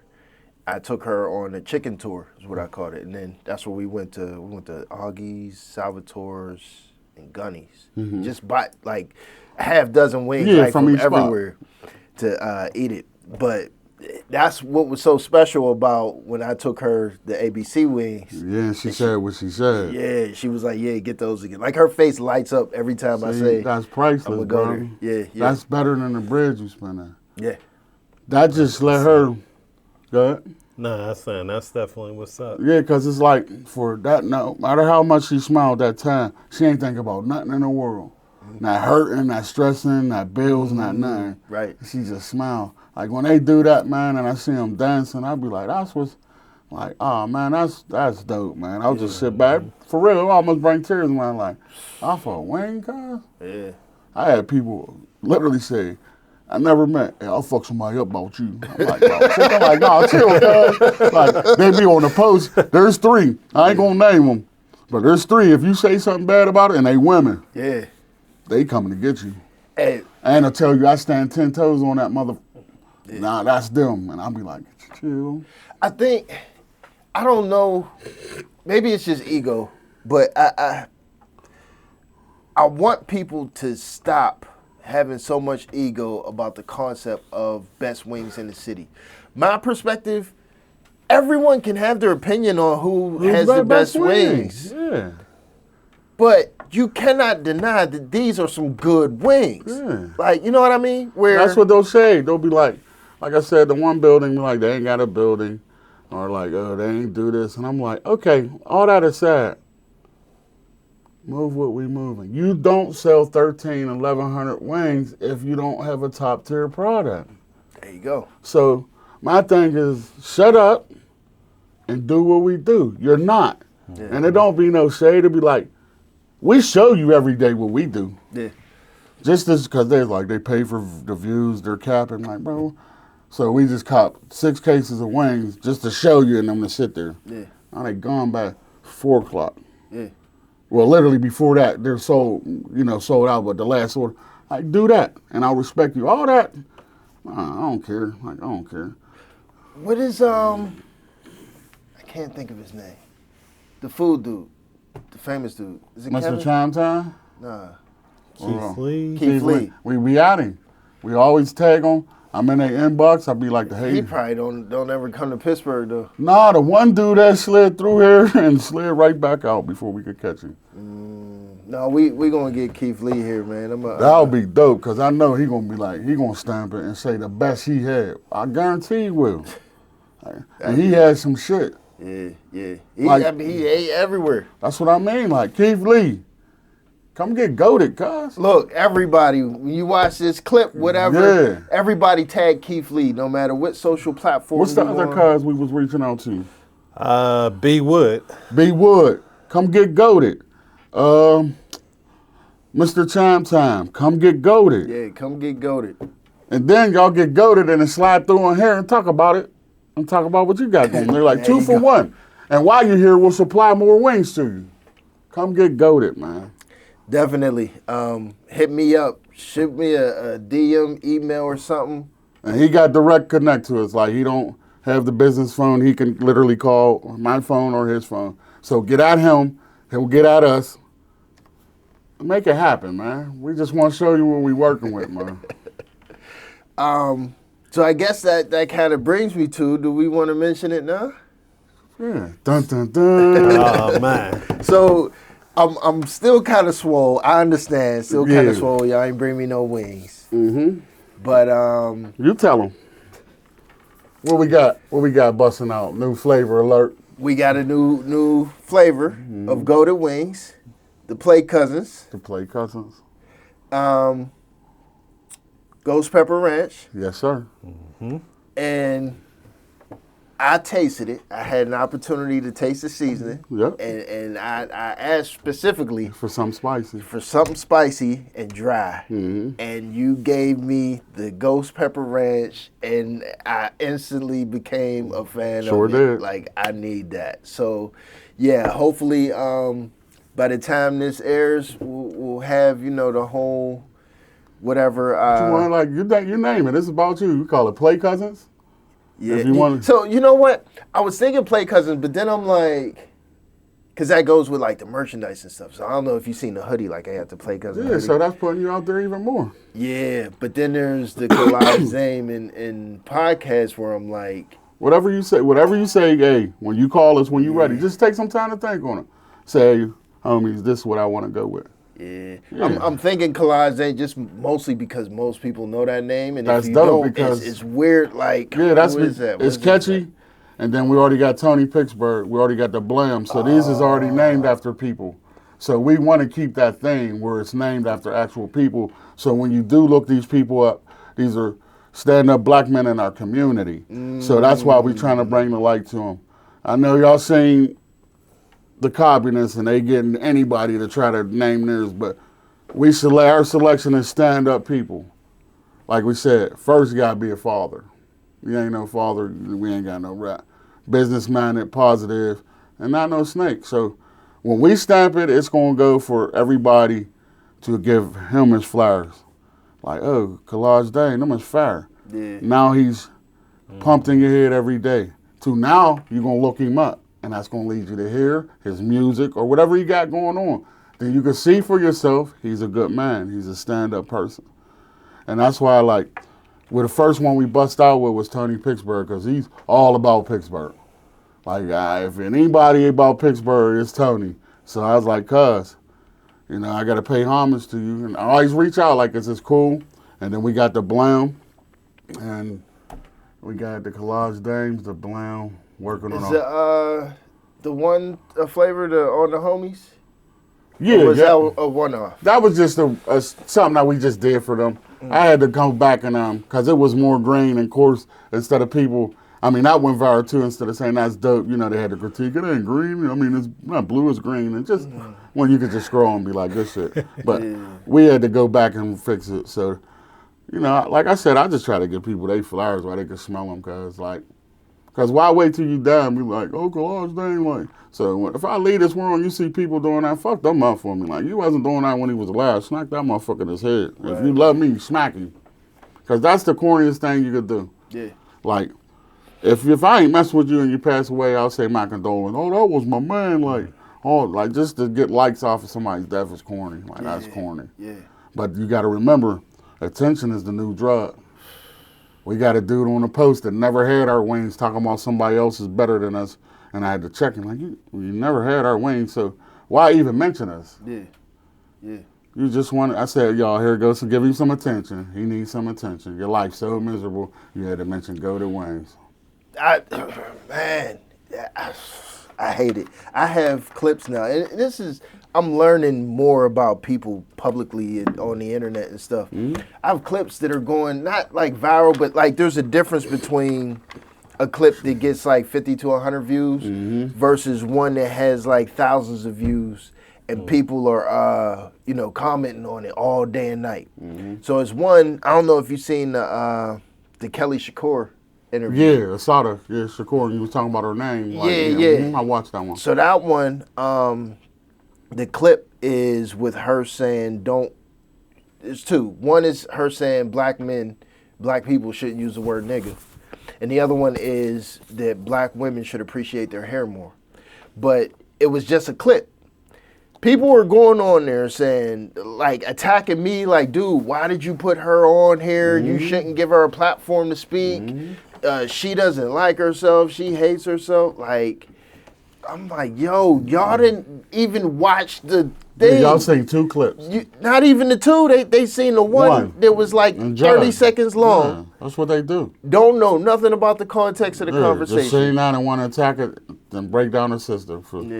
But you got to remember, the internet made motherfuckers that ain't tough and gave them a voice because they're hiding behind a phone or a computer. Their chances of you seeing them, they like, he ain't gonna never see me, so I could call this motherfucker. Fuck you, bitch ass dude. Yeah. He ain't gonna see me. Right. What happen if I do? Mm-hmm. And like, it'd be wild. Like, bro, like if we went really in details, people taking fake orders, and it's the same goofy dudes that this city salute and be saying they real dudes. Mm-hmm. Cornballs. Like, cornballs, cuz. Last thing I want to get into, if there's anything else you want to talk about, you definitely can. But when I had a chance to speak to you on the porch, you seem really into, and I guess a part of like your moral standard of cooking healthy. Yeah, I'm high blood pressure, diabetic. So anything I make is for us. And like I told you on the porch, that's how ABC came up. My dad said, son, don't complain about some shit you ain't willing to change yourself. Mm-hmm. So that stuck with me, and I know that's what, mostly our people get. So I had to create something for us so we don't get that. And I'm big on that. That's why on certain stuff I can't help it because certain stuff going to have salt, but Our main ones is you can guarantee the ABC is the lowest sodium, lowest sugar. Now, when you get into maple bacon, that's different. But at least give the people an option to eat good food, healthy. Yeah, it's fried. Right. We can't do nothing. But I'm going to make it the least fatty type of fry. I'm not going to put the fried something, then add something of salt and a ton of this on to make it worse. Right. To where you get, and the ABC, you can eat all day. It ain't gonna spike your blood sugar. It ain't gonna spike your blood pressure or nothing. It's so low, it don't even register a 1. They didn't give it a 1% or nothing. It's at 0.98 for the sodium. The sugar is at 0.8.7. And it got to be 1 to even make it ingredients. And we have zeros, as I posted the other day, on all our stuff. So when we talk about the concept of goated wings, we had the unfamiliar concept of I need to call or text this number, meet in a parking lot. Some guy brings me a paper bag, greasy paper crazy bag. concept, right? Right? But behind all of that, we have a professional business, LLC, that's trademarked, a professional chef that is licensed, certified, safe serve, has all the health code, health department necessities to cook. Yes. You also have the seasonings that are healthy, that are not loaded with sodium, not loaded with sugar. I mean, specifically The ABC, like the correct. ABC, Yep. and I'm sure you're conscious of it, at least for most of your other things. Yeah, I try There to. might be something like maple syrup. Or Yeah, something, like but- there's a couple, like I said, we can't do nothing about. Right. So the point that I'm getting at is this is under the hood a very professional, legitimate venture that if anyone has any questions or doubts about it, like it fulfills everything required that, any other restaurant does in the city, basically. Correct. Any other food service. Yeah, or product. whatever certificates and plaques or whatever well, they I need, mean- we got the same thing as them. Like, whatever it took for them to operate with the vendor, like we have that too. So, I guess what I'm trying to say is like people that might have inhibitions about like that's weird. I Yeah, don't yeah. know. Might have some fears or something like Yeah, that. I understand. I totally understand because I don't want to say the kitchen of the girl they posted it was nasty. I get that, but like you don't got to worry about that with us. But if you do, I respect that, and that's why we're working on the trailer to get to you. So if you feel that way, we respect that. But eventually, come holler at us when we get mobile, and we're gonna make sure we do because I respect that on people because I'm like that. There's definitely like I know people that have a ton of allergies and are like, you got to use non-latex gloves and I Yeah. need you to do this and that and I want to see them with the hair tied up and all this extra like people that actually want to be watching you make their food. You know what I Yeah, mean? we could do that. We don't have the time to, but we have latex-free gloves. We cover our hair. Let's go back to being a chef, not a cook. Yeah. Don't use peanut oil. So, if you're gluten-free, the seasoning you can have, but why would you eat chicken if you're gluten-free? Because so we cut that out. And pretty much high blood pressure, diabetic, you cool. Yeah. Yeah, you cool. And we make sure of that. And I get it. The fish is never in the chicken grease. It's Chicken always is separate. Yeah, it's always So separate. like pescatarians don't need to worry. We and have a whole fryer people dedicated. allergic to fish. Yeah, dedicated just for fish. The big one with the drop-in, That's for fish now. that's for fish. Got Yeah, it. we don't use it no more. Yeah, so that's where we drop it. The other 2 ones you say, 3, that's for the wings. So you never have to, because like I said, it's a business first. You got to make sure you had a business first because all it take in this day and era, one post. Yeah. We even had dudes that never ordered, like get on the internet line to try to stop what we doing. I find it weird, but he had 3 likes and 1 comment. We ain't gonna give it no energy. But what kills me is like these same crowd of people is the same ones that doing the hateful shit that we're doing at the pizza shop.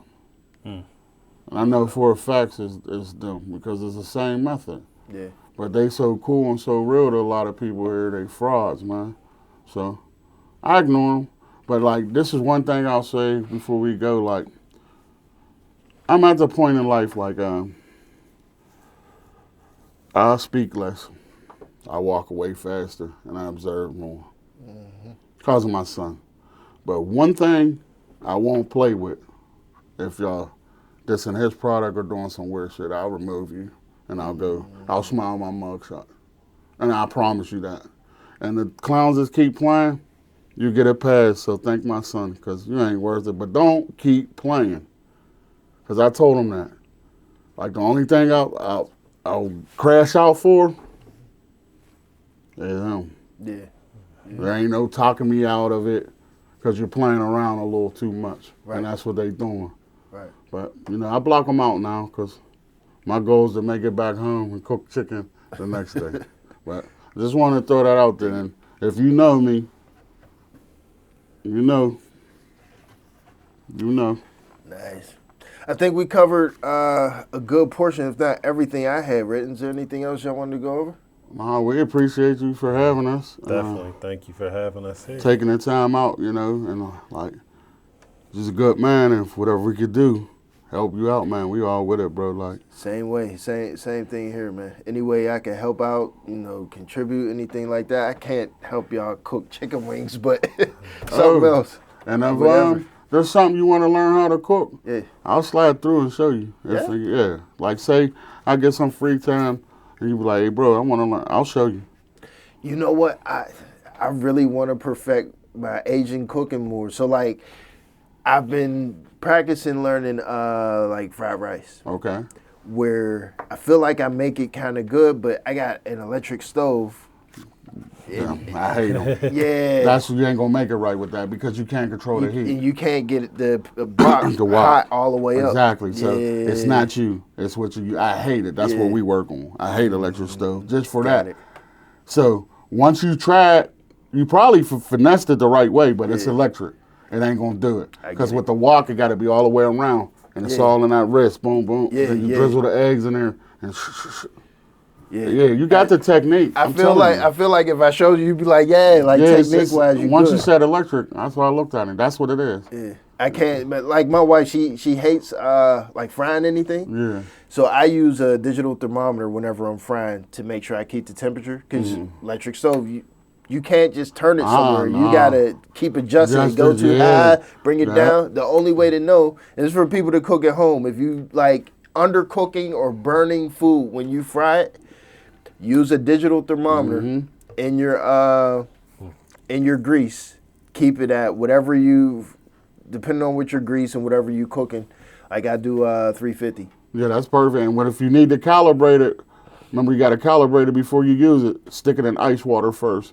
Get the register in ice water, wipe it off, and then text the oil. Because sometimes they read higher. Yeah, but you calibrate it by putting it in cold ice. Nice. Yeah, and then that'll give you the exact read because it should say, and the ice, once you do it, it should go under 32. One last question, real quick. Can people book you for like personal chef type stuff? Yeah, I do it on Valentine's Day. Yeah. Yeah, anniversary. I did Roughbone and his wife's anniversary. Yeah. That was Down by you. the river, yeah. I seen the yeah, I think he posted videos or something like that. I didn't realize that was you. That's Yeah, dope. that's my thing. Like, I usually be booked for the Valentine's. This year, I wasn't. I usually do three. Like three pop-ups. But yeah, you could, I'll come through. So you like cook it at home and bring it? Like, Nah, it depends on how they want it, whatever the client want. If they want me to cook there and clean up, I'll cook there. If they want to provide the food and I just cook it, there's a package for that. There's a package if we buy the food and we bring it. We have several packages. Just reach out to us and let us know how you want it done. And it'll be intimate, one-on-one. And it'll be, I'll do soup, salad, appetizer, entree. How do they reach out to you? Gonna go to Wings page. That's how you. On the Facebook page. Yeah, on Go to Wings Facebook page. What's the number? 612? 612-1042. Yeah, and just 412. 412. Yeah. For people who's not from Pittsburgh, yeah, because back in the day, you used to just be able to say the number, be like 371, whatever, and stuff like that. But yeah, 412-612-1042. It's better to text. Yeah, That and way be we're able to- specific. Say like, I want the private chef because we're gonna automatically think it's for the wings or something. Yeah. Or text it if you want some wings. Yeah, or just text it. Like with the private chef, we prefer you call because we could go into details instead of sending long text messages back to you. Only for the private chefs. Anything else, just text the number. Right. That's it. All right, man. Well, I damn sure appreciate you coming. Appreciate you, man. Thanks for having us. Appreciate y'all, man. Come here, buddy. This is the guy. What's your name? Cashier Smith, And who are you? the owner of ABC. Uh-huh. And the youngest CFO in America, right? Look at that camera, Cash. Look at that camera. Say it louder. Hi, my name's Cash George Smith. I'm the owner of ABC. Yeah, 6-year-old CEO, right? 6-year-old CEO. Yeah, good job, son. Thanks. All right. Can I sit here with No, we about done. Want to do it to shake?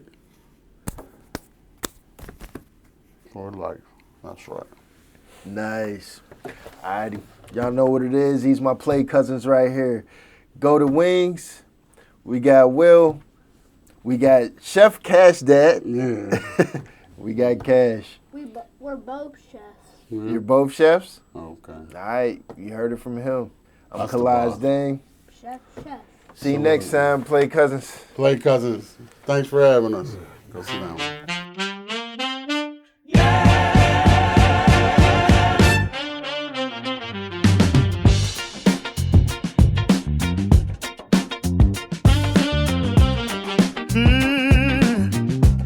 Late nights, real talks, turn the noise down. Welcome to Kalaj Dame.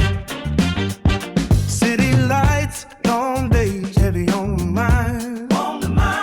Everybody talking, but they never take the time.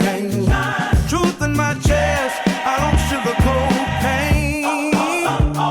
If you sitting at the table, you gotta show your face. Conversations deeper than the surface, we've been shown. Ain't here to sell a dream, just to show you what I know. Every voice matters, every story got away. If you living it for real, you gon' feel this pain. No scripts, no frames, just heart and time. If you listen close, you might change your mind. We don't argue just to win debates. We just shine a light where they hide the grave. It's the Kalaj Dame Podcast, where the real don't gotta broadcast. Every truth gotta pass. Every voice got a lane. It's the Kalaj Dame Podcast. Pull a seat, let the walls crack. If you ever felt unseen, you gon' feel your name. Yeah. From the block to the boardroom, same questions asked. Why we build so fast, we never heal the past. I don't play judge, I don't play your role. I just let you talk while the story unfolds. Bridging gaps, they pretend they there. Men and women trying to meet halfway, no filter. But respect stay intact. If it hit too close, that's a personal fact.